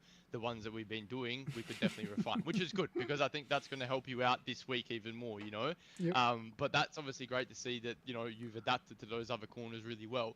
I think the main takeaway from today is that, okay, on the best lap, we do this mint. But when we look at it from, a non-perfect point of view, and the fact of the matter is that it's not going to be perfect every lap, is this way going to be able to work for you on a 9 out of 10 basis? Or is this way going to work if you maximize everything and it's perfect, it'll work? But when you're under pressure, when you're in the moment, if you doing these traces don't make you feel like, or for me at least, I can't really see how there'd be a case where it might not work for you in a good way every single time, then that's the way that we need to start looking at these corners. Because ultimately we know the one lap pace is there. We know that that is there. If you can execute it, you do it really, really well. It's just about saying, okay, well, how can we do it in a way that's going to affect us and make us better in an actual racing situation? That's the way that we got to kind of look at it. So yeah, I think to be this close at this version, I think is fantastic. I mean, this version is 10 times harder in my opinion than the Fosters. So to be this close at this layout is fantastic. I mean, 3/10 is great. I mean, just a few weeks ago, that's what you were saying. Okay, we need to get to that every single week. But you can see what you need to do as a driver to get to where this needs to be. You see that, okay, I need to be making sure my braking's efficient. I need to make sure I rotate efficiently. I need to make sure I don't release the brake too early. I don't get on the power too early, all those little things like that. When you see the last two corners, or mainly, the last previous two, the double right, when you see you pick up the power too early and you kind of let the car scrub, you lose a tenth.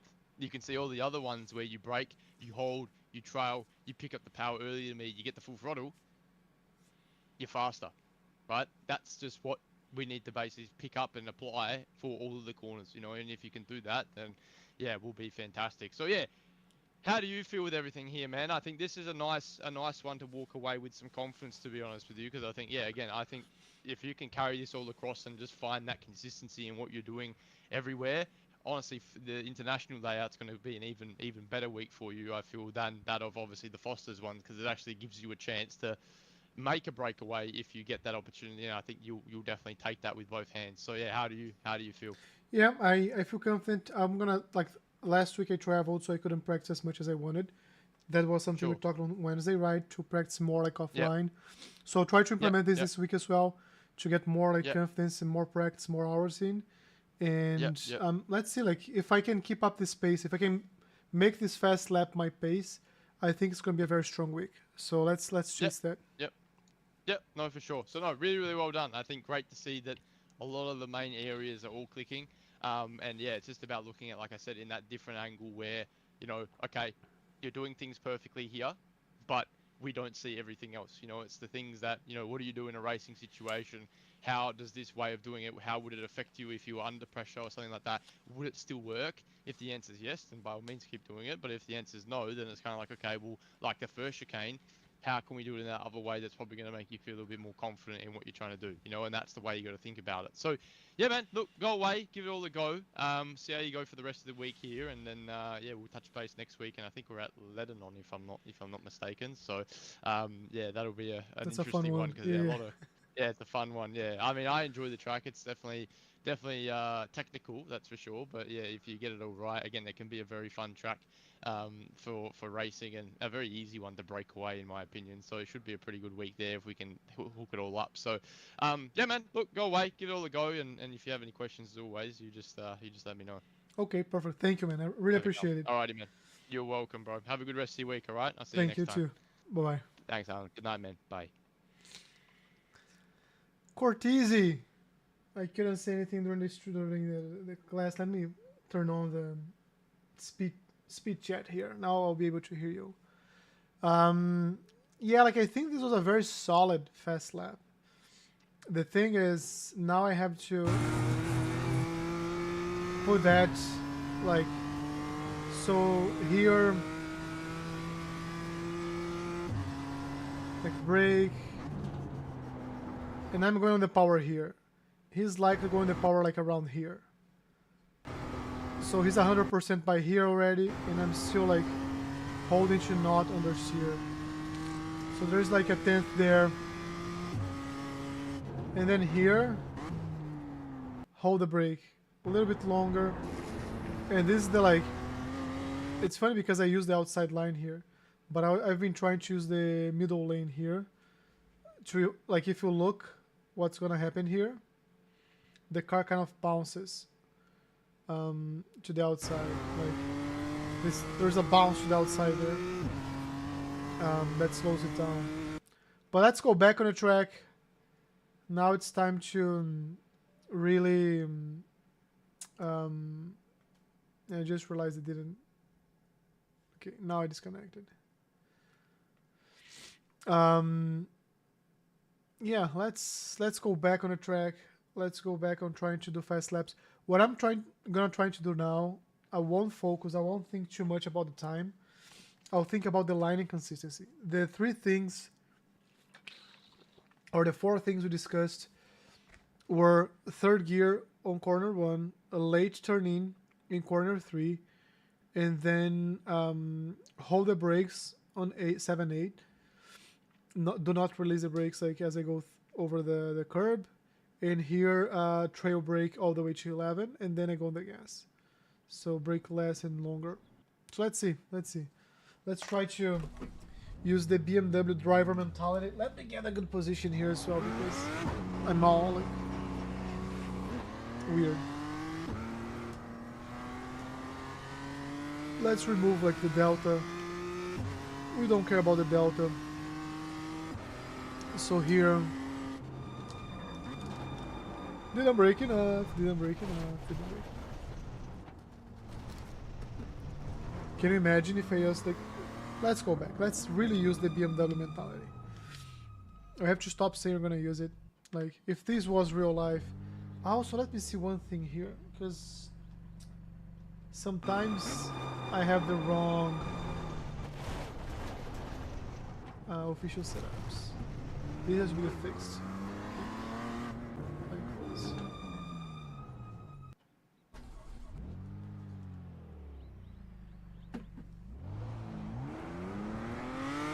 Sometimes it goes to the baseline for some reason. So if this was a BMW paid trip to test the car, hopefully my pedals would not be wrong as they're here. So this is gonna be like a cool down, like early on the brakes, hard on the brakes, try to find the line. It's gonna be like around here. Not gonna use all the exit, like we're just finding our line here. Touch the brakes, go in, back on the gas. And here I'm braking late, so now and like letting the car roll and going on the gas and like really trusting the grip here. Oops. And then I'm done. Like that's okay, BMW just fired me. Okay, BMW just fired me. Like, can you imagine? On the outlet, destroy their car. Cold tires. Let's focus. I'm yapping here, so let me actually focus. So I'll come here, forward on the brake. It's okay. So let's go earlier on the brake and then we'll build up to later braking, okay? So earlier on the brake. The one thing I want to take a look at is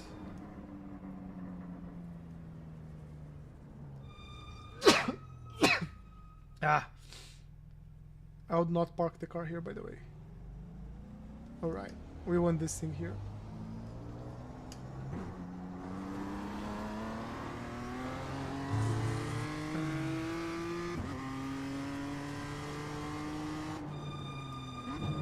And he's holding the brakes here. And going hard on the gas. gas here. But let's go again early on the brakes. This out lap.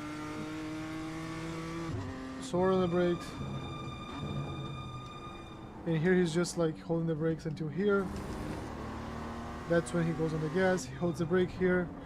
Gets a nice turn in.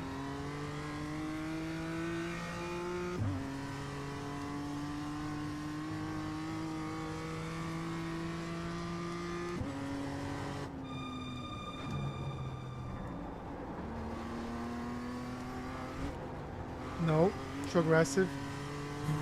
Let's build it up. Let's build it up.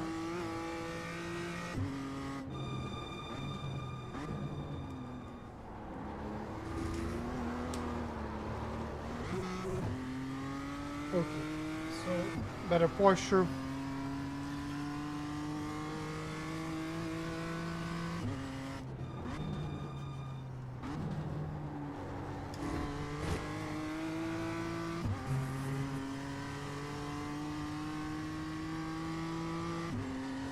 And here we're gonna do like a later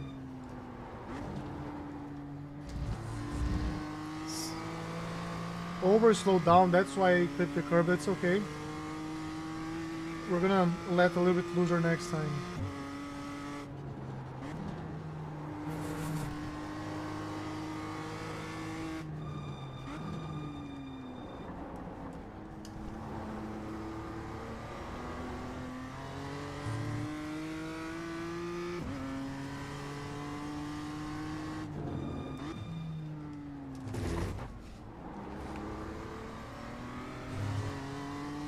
Yeah, like holding the brakes just feels, the car just feels much better, much better.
.2.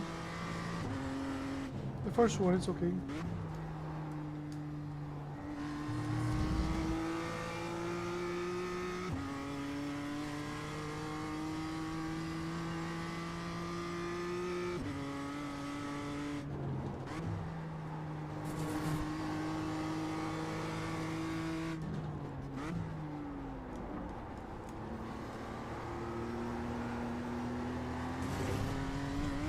Gotta get it off track, okay.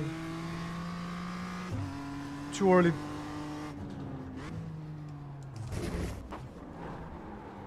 Too much speed, too late on the brakes. Let's find the pace, let's find the pace here. The whole goal is to consistently find the pace, so...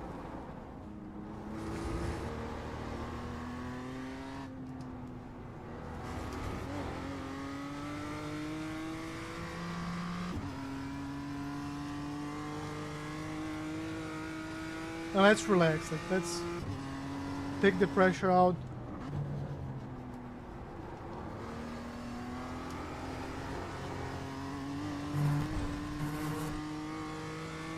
I did carry less speed than last time though.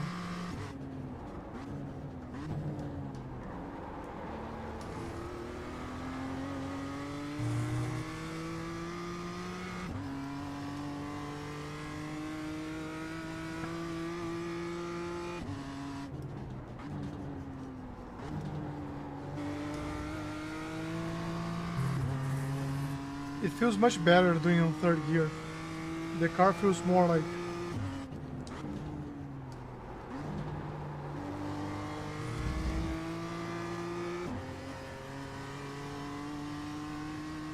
this wasn't quite it. Like, it was better than before, but not our best corner.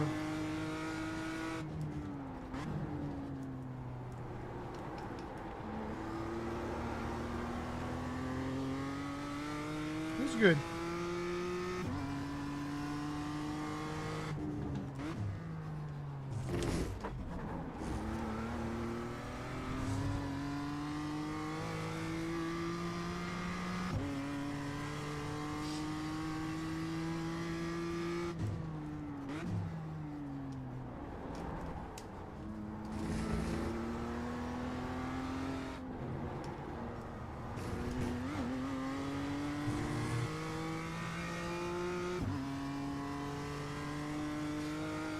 And now we're trying to get the fundamentals right before like we can increase the speed. So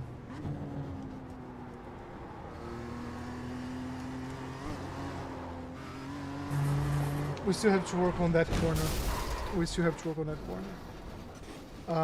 okay. It's okay. You've got a lot of smoke. BMW is not upset.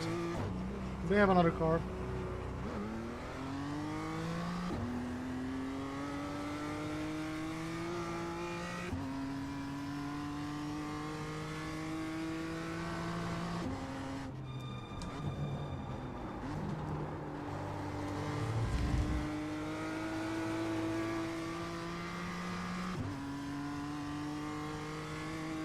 Let's just like open a fast lap and put like an active reset. But I don't want to like be using the active reset. I want to build it up. So that's why I didn't put an active reset. I want to progressively push.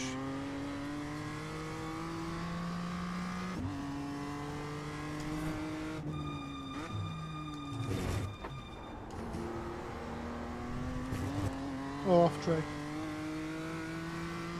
Slightly early on the brakes there.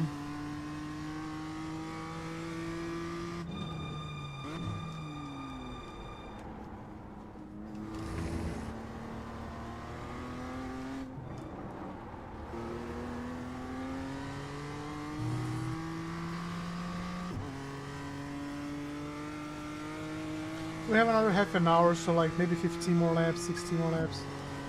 Let's build the pace. Let's not worry about like. Yeah, this was good.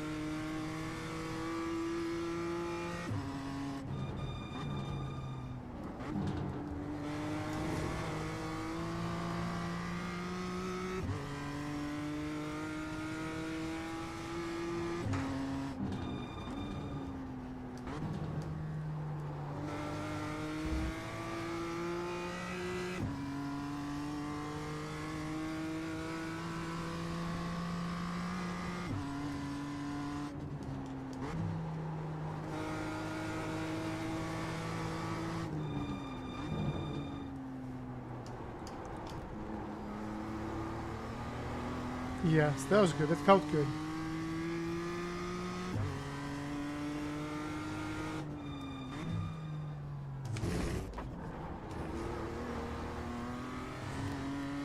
I think this slide was not ideal.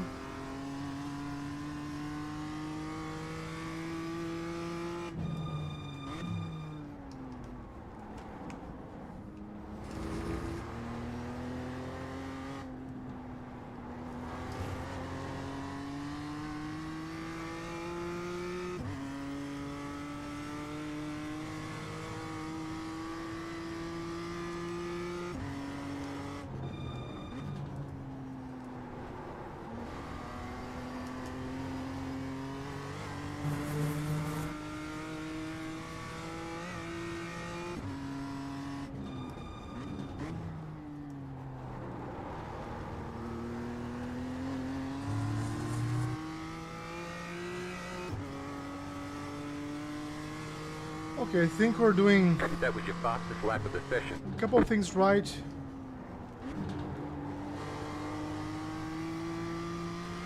but a couple of things are still wrong. So let's build a pace.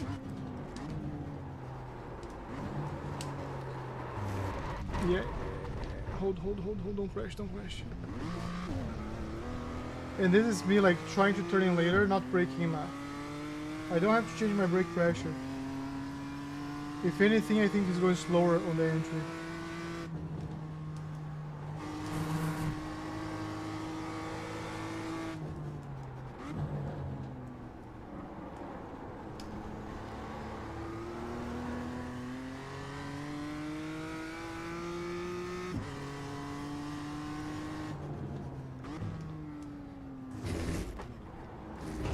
Oops! You've got wheel damage. I tried to do something different, like brake earlier. I over slowed down the car and end up hitting the side. Let me adjust my pedals here in the meantime. Okay, is this good? No, this is not good, but like that's where I have around.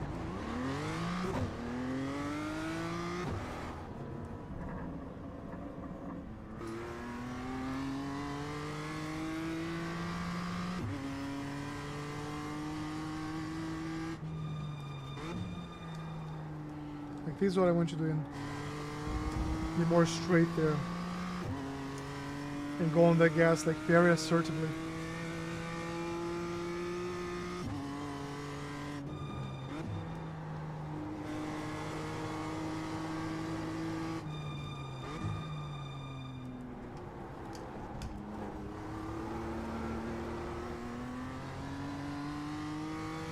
Wasn't good. I overslowed on the car.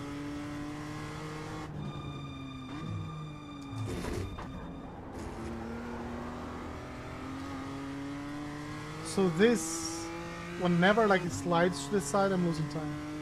Has to be like planted.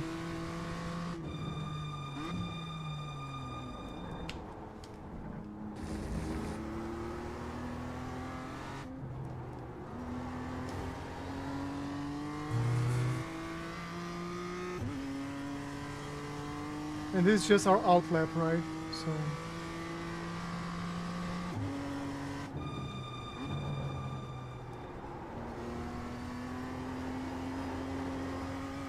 maybe I gotta open up a little bit more, like get away from the first apex.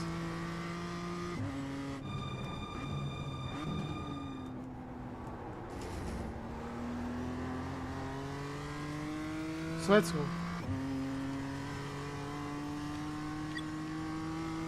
Active sets it up. Now we push.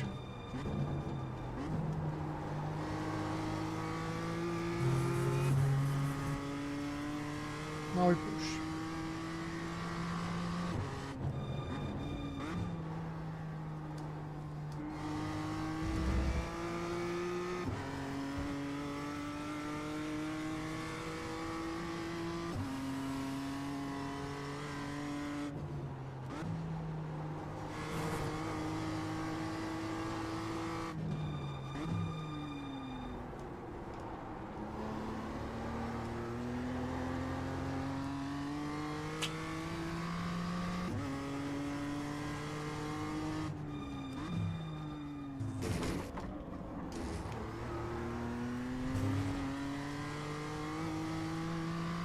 I kind of feel like using my brake marker feels better. Braking a little bit later, you know.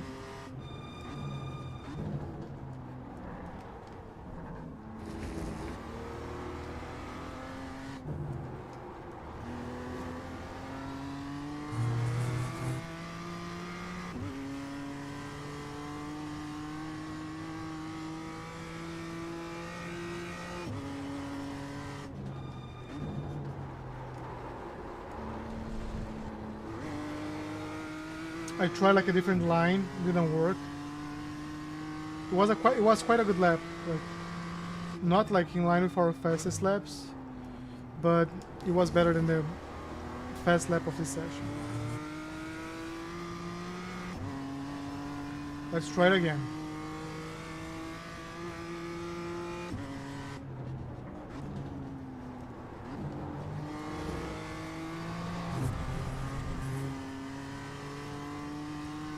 Not good.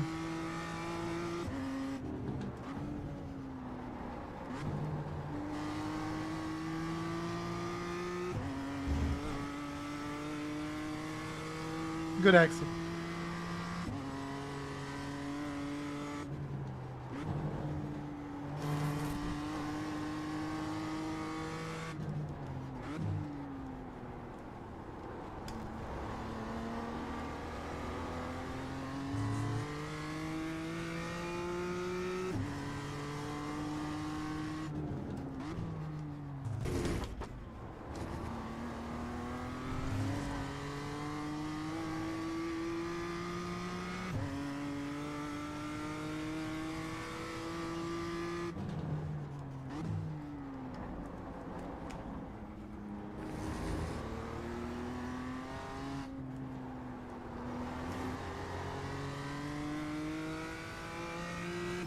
I feel like I can go on the throttle a little bit earlier there. Slightly earlier.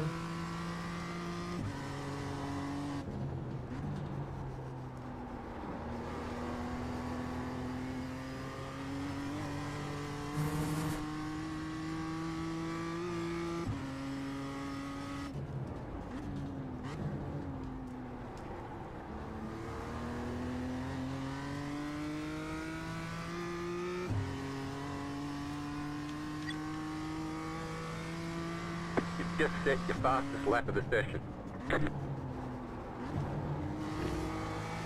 We're still like a full second off our fastest lap, so let's continue building it.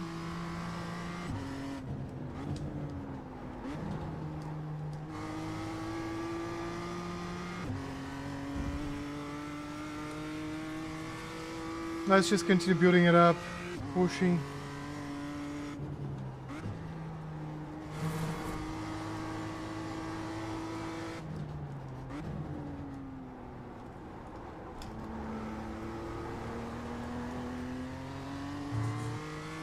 Good, decent.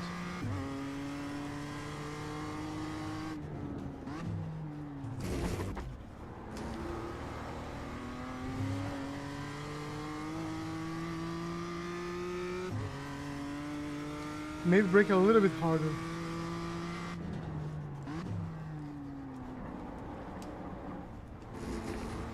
Oh! It's a shame because like we were 6 or 7 times faster than the fastest lap. Too early on the throttle there.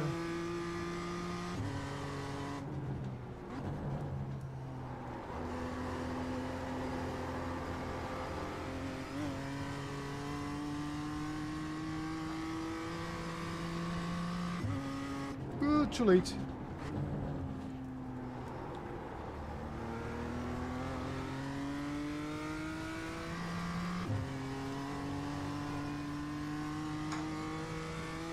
New fastest lap for you.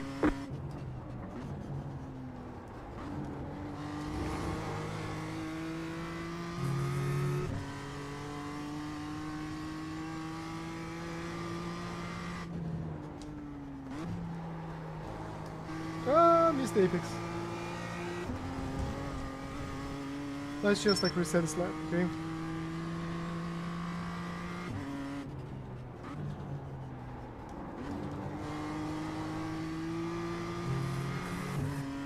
Doing that corner in third gear, complete different experience.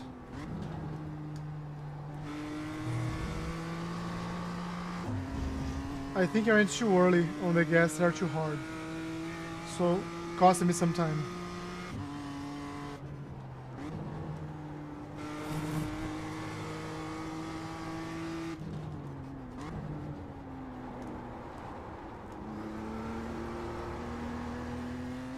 That's why I told him about using the camber of the corner to go as fast as possible.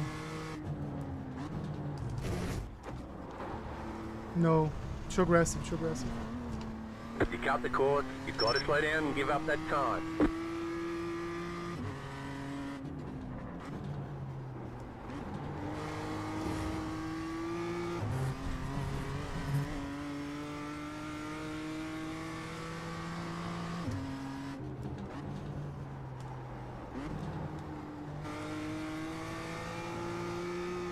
Good.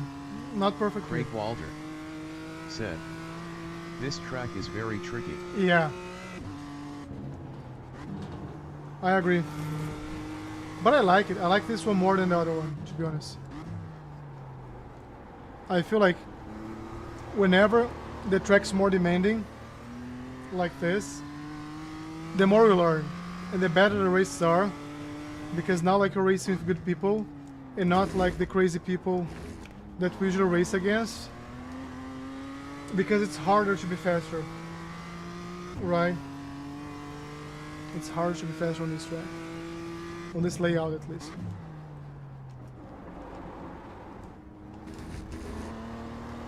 Garbage, garbage, garbage. Does anybody speak French? And by the way, I just made it up. I don't even know how to say garbage in French. I thought it was funny though.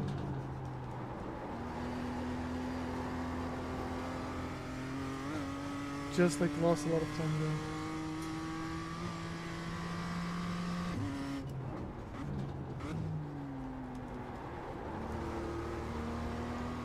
I think I'm gonna move my pedals to the side. I'm gonna do that during the weekend.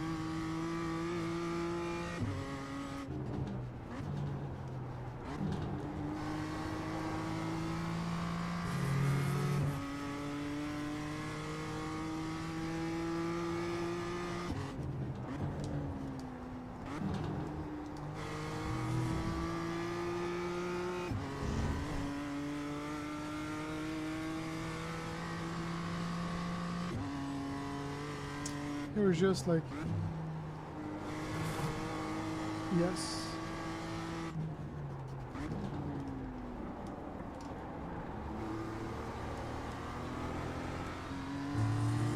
This was good. This was good. This was good. Feels like a roller coaster.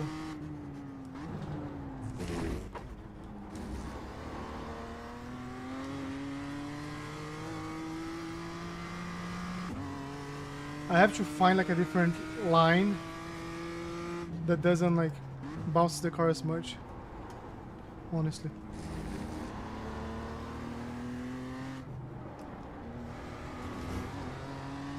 Oopsie, let's go.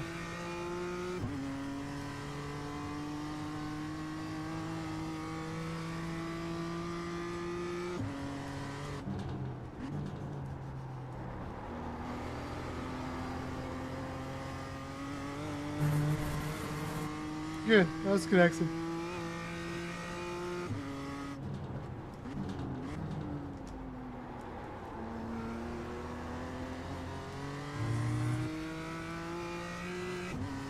Finally down to the 46, but it's still a lot of work. A lot That of was your work. fastest lap of the session.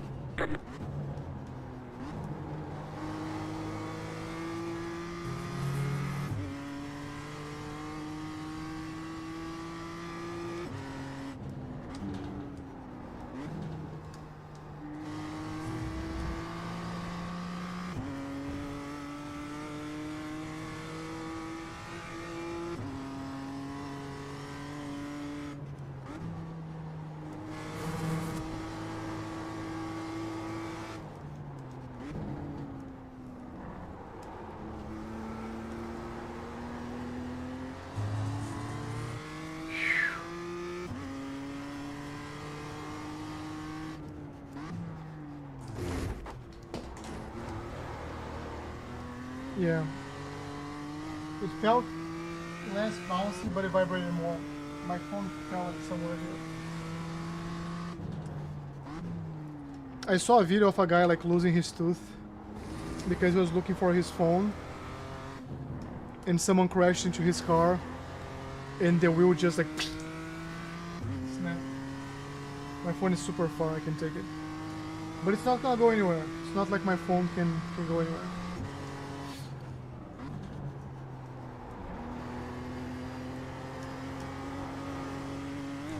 I'm wondering if I should try third gear there as well. What do you guys think?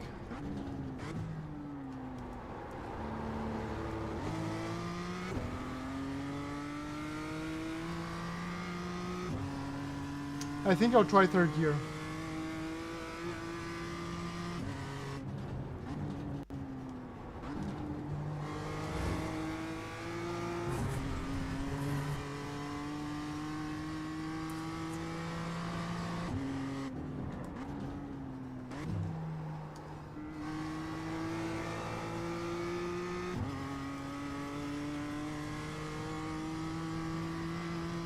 Super important to have a good run here.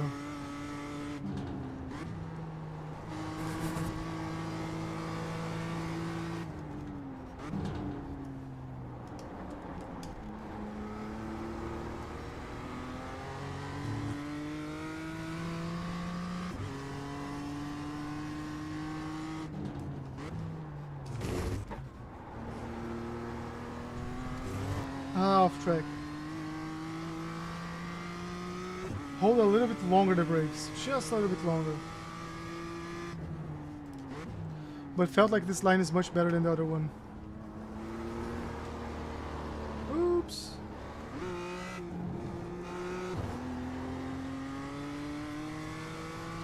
You see like how hard it is to be consistent here?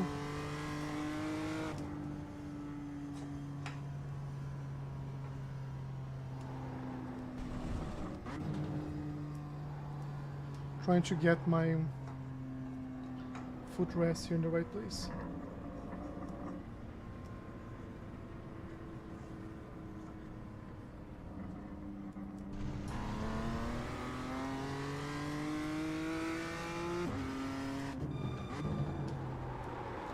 Ah, what happened? It was super slow. You know what? I have this, so let's use it.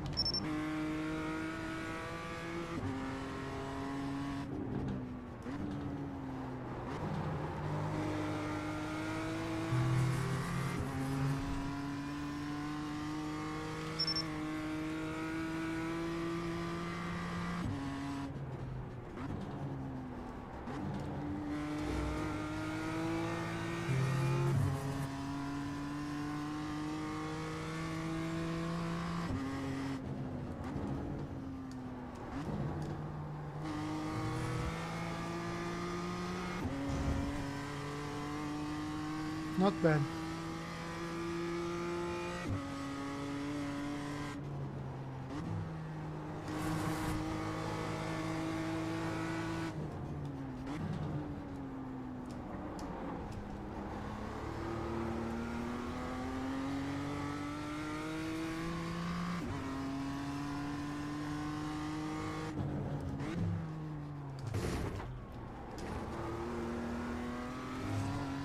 Good.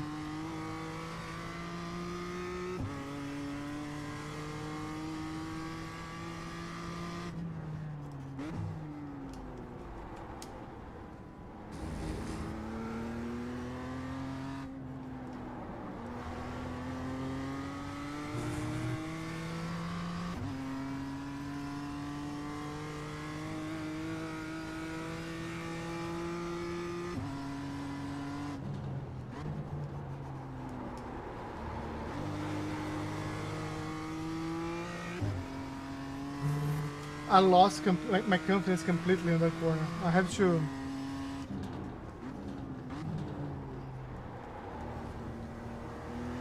This wasn't good, but like wasn't bad as well. I mean, it was awful.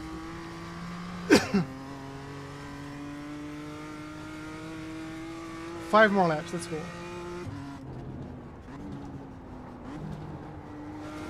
Now we're trying to impress. Now we're trying to impress everybody. So let's push. Let's push as hard as humanly possible. Forget about the delta.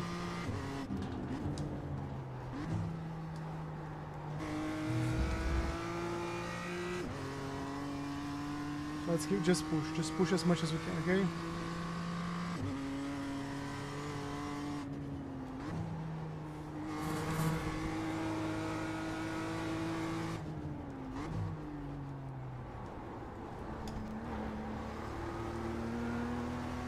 I should not hit like the inside curb, costs a lot of time. But it's okay, we have this and 4 more.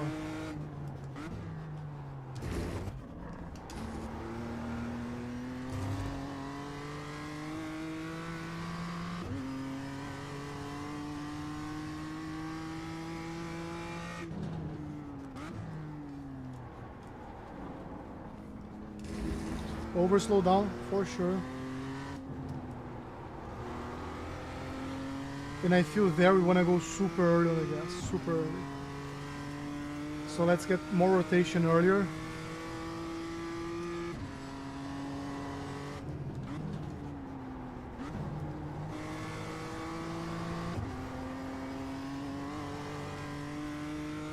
use the third gear here.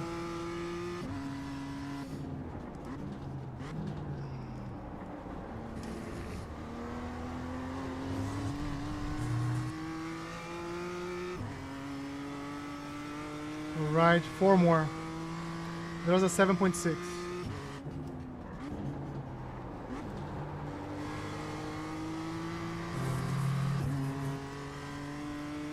Let's forget a delta. Let's just look at our line.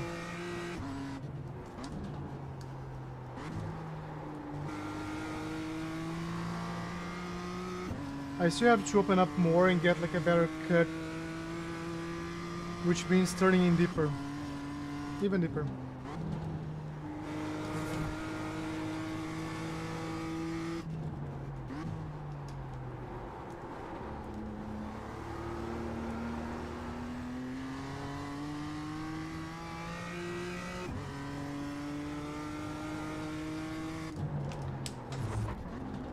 Super late, super late, super late, super late, super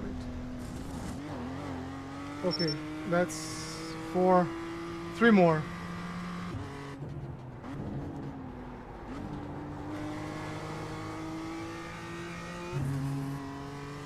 Three more laps, let's do it.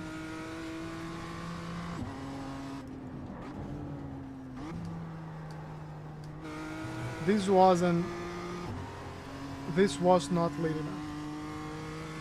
Was actually our old turning spot, which is we already learned slower.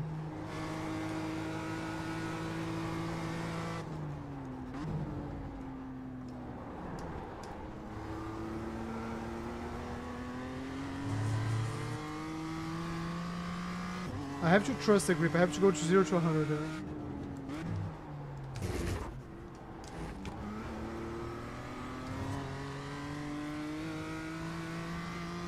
And I have to be careful during the race to not hit the inside tire.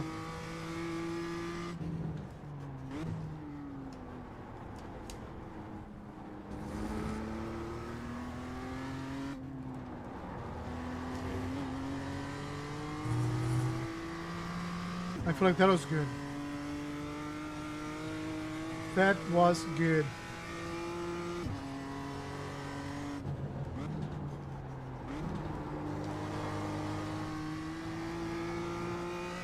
That was bad.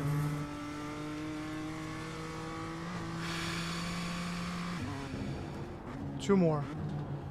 This and 2 more. Let's finish this and 2 more.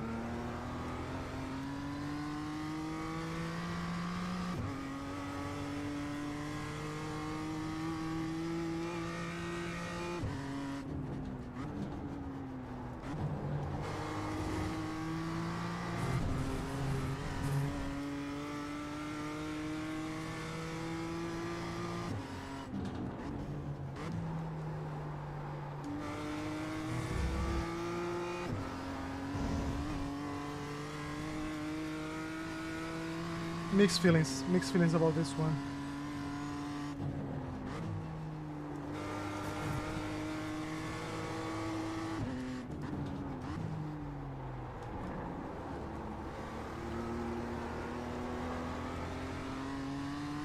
No, that was garbage. So funny how I was doing okay before the session. I think it might be just like me tired, to be honest.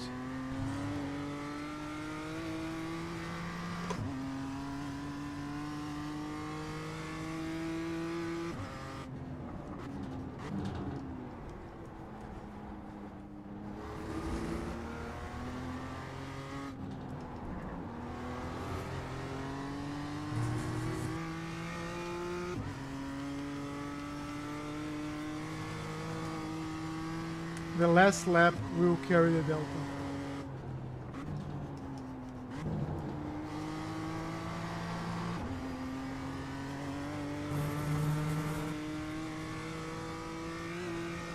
No, Craig we won't. Walter said, "These laps are still impressing me, lol."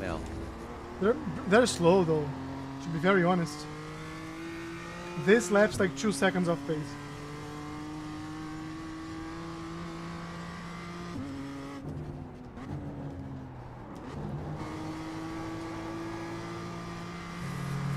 Alright, now. with everything we have here.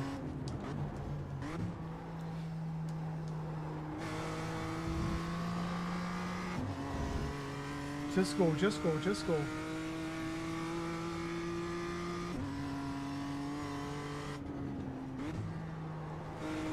Craig Walter said, I could only manage a 48.2 tonight. Same track conditions though?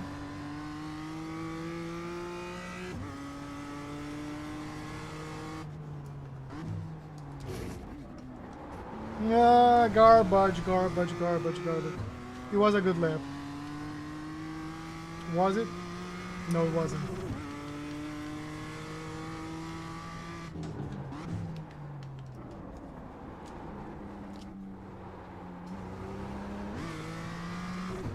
Okay, I said that was the last one, but sometimes I lie. And I just lied. So, this is the last one, okay?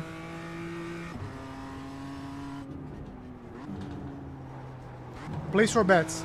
Place your bets. What do you think is gonna happen? Wall or nothing? Should be like all or wall, right?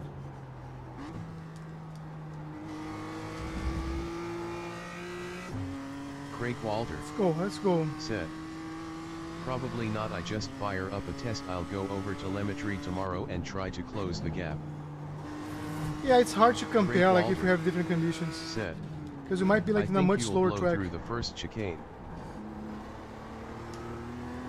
Okay, now you put the stakes high. Let's see, first chicane. Let's see, let's see, let's see, let's see. Late on the brakes. Did not, did not. You lost the bet. Let's keep going, let's keep going. Let's go. I like when we raise the stakes.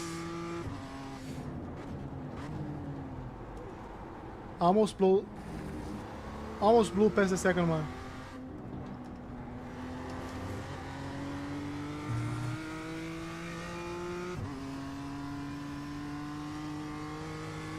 Keep pushing, keep pushing. You can do this. Go super late in the brakes here, harder. Ah, okay. Who bet on a screw up of this corner? If you bet on me screwing up on that corner, you won. That was a good, like, we were tracking 46.6. Now I'm gonna definitely post the fastest lap. You know why? Because I have a secret. Oh, they were not expecting this. Were you? Were you? Nobody was expecting this.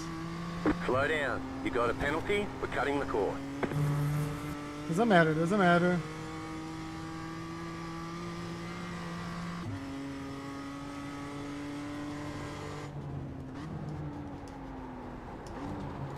Can I screw up the same corner twice? Probably can.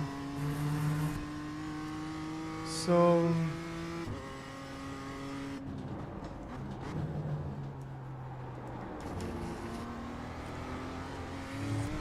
let's park the car, park the car.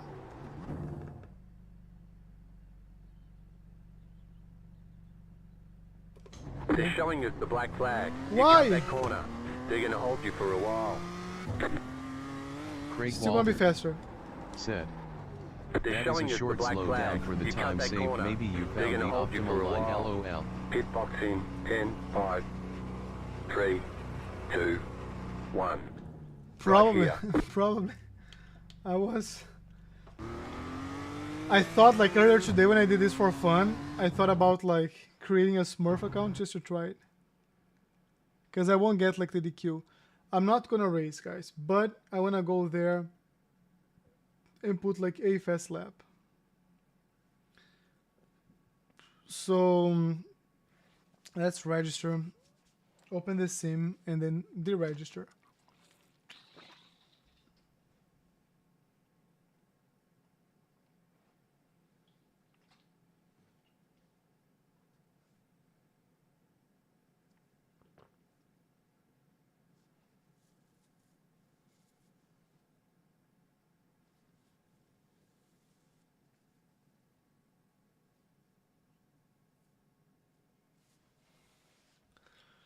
So let's join practice. And after it loads, I'm gonna. Once I was talking to Craig online, and I just went to check the GR86 track, and I forgot to withdraw. So I had to race it offline because I had said like, hey, bye everyone, and then like I was racing as I go. So let's see. I'll give myself like 10 laps here. Let's see if in 10 laps I can do a 42 or a 102. We immediately go here, withdraw. So nothing funny happens. And let's go.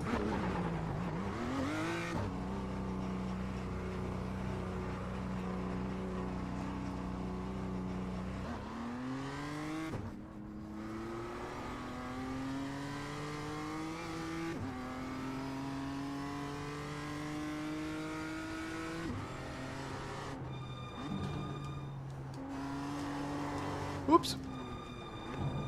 You got a slow car on the right.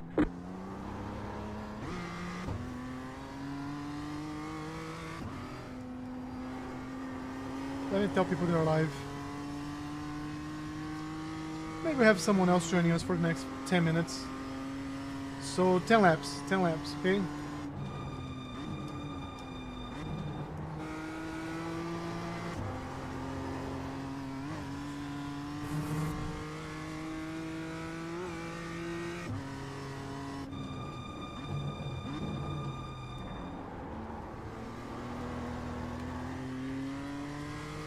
Alright, let's go.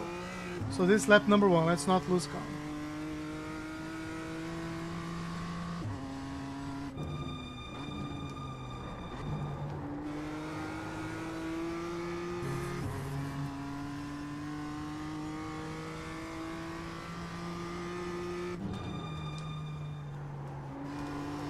Craig Walter said, not sure third is the move. It's feeling like because the car feels way more stable. The car definitely feels way more stable.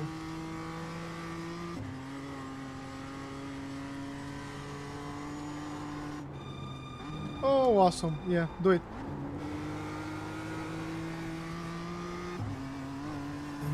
That Craig guy was Walter ready for a good rejoin. said, not T1, I meant the right sweeper.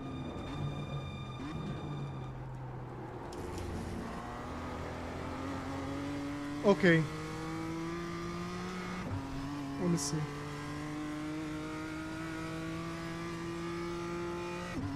So 2 laps, or let's second lap.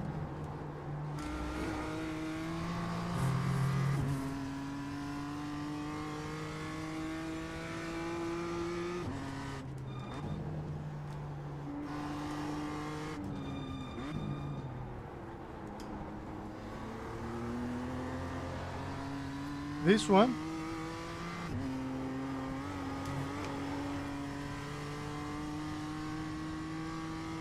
I did in 4th now.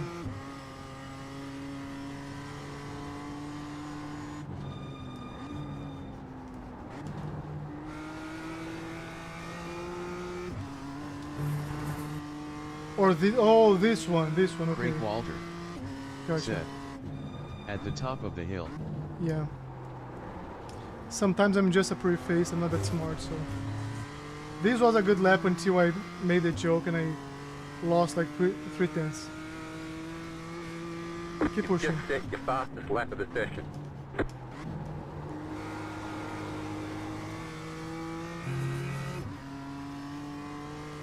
Let's see if we can overtake, if we have to overtake these guys on this lap. I think we will.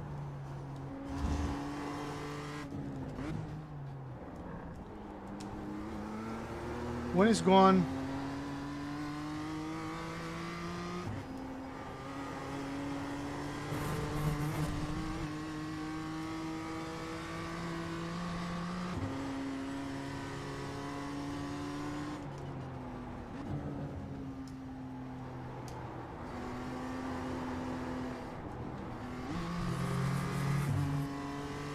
Car right.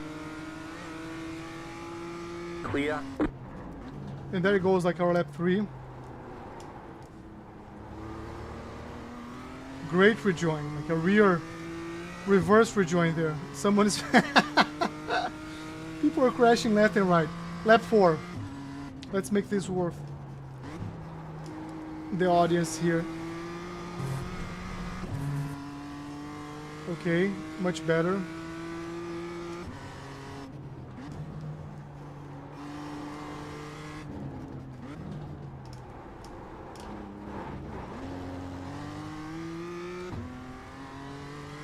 Didn't slow down enough.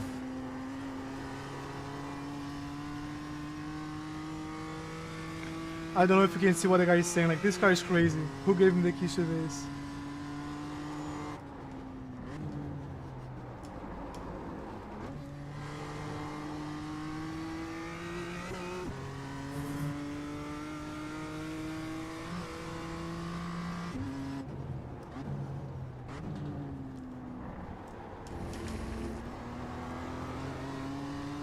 Alright. Are you gonna defend? You're gonna defend, right? No? Thank you. No, he's defending. He's defending inside. Car right. Clear. Oops.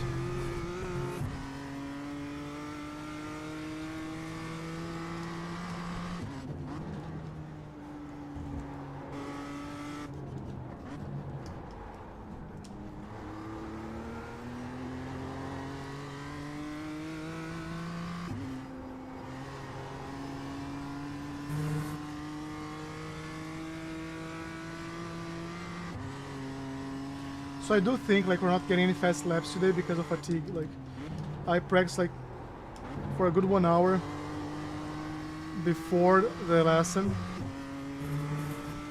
and now my brain is just foggy. So this lap 5 more laps. What do you guys think about this excuse? It's like, did I persuade you guys? Did I convince anyone? Say yeah, say yeah. Like yeah, like makes a lot of sense.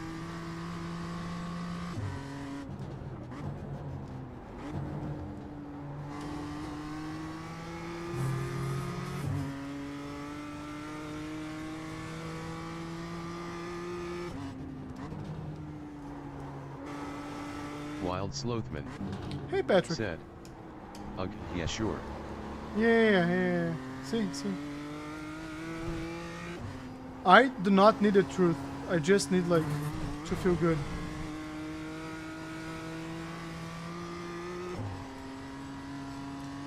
Let's play some overtakes here. At least we can have fun.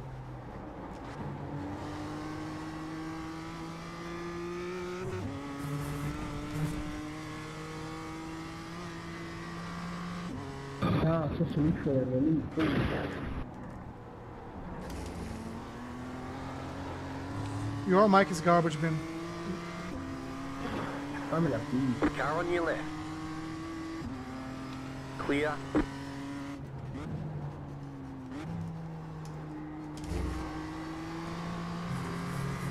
Sorry, can't understand what you're saying.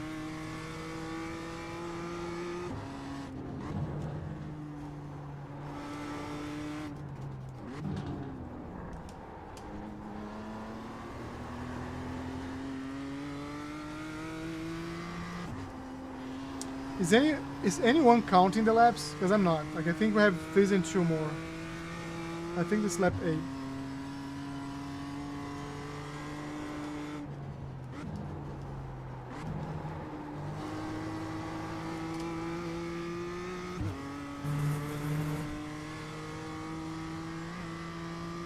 Wild Slothman said, "I swear all iRacing mics sound like hot dog water." No, sometimes like most times people have good mics.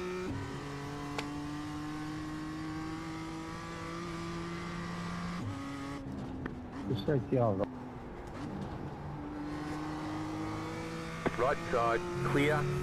That was a good overtake.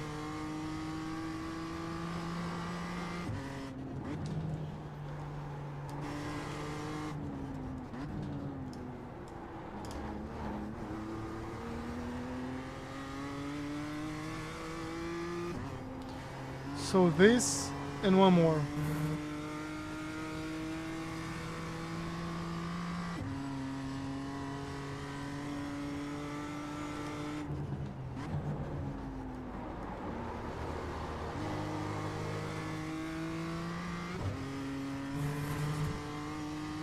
Coming right now. Craig Walter said, "Where is our 102?" 102 is Craig Walter said, 102 or riot. or mass unsubscribe here.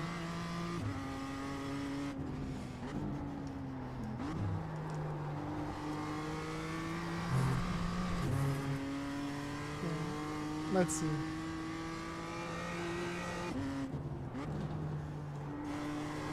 Slow car ahead.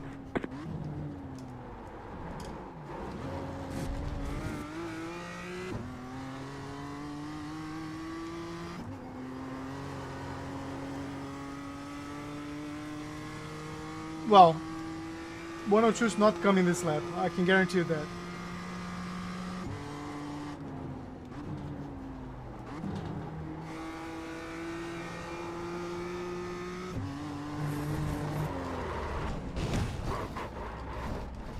How do you like this? Let's finish You've the got a lap. lot of smoke. Let's see if we can finish the lap. You've got some damage. Let's get that fixed. Can't see shit. People are asking like, what the heck is this guy doing?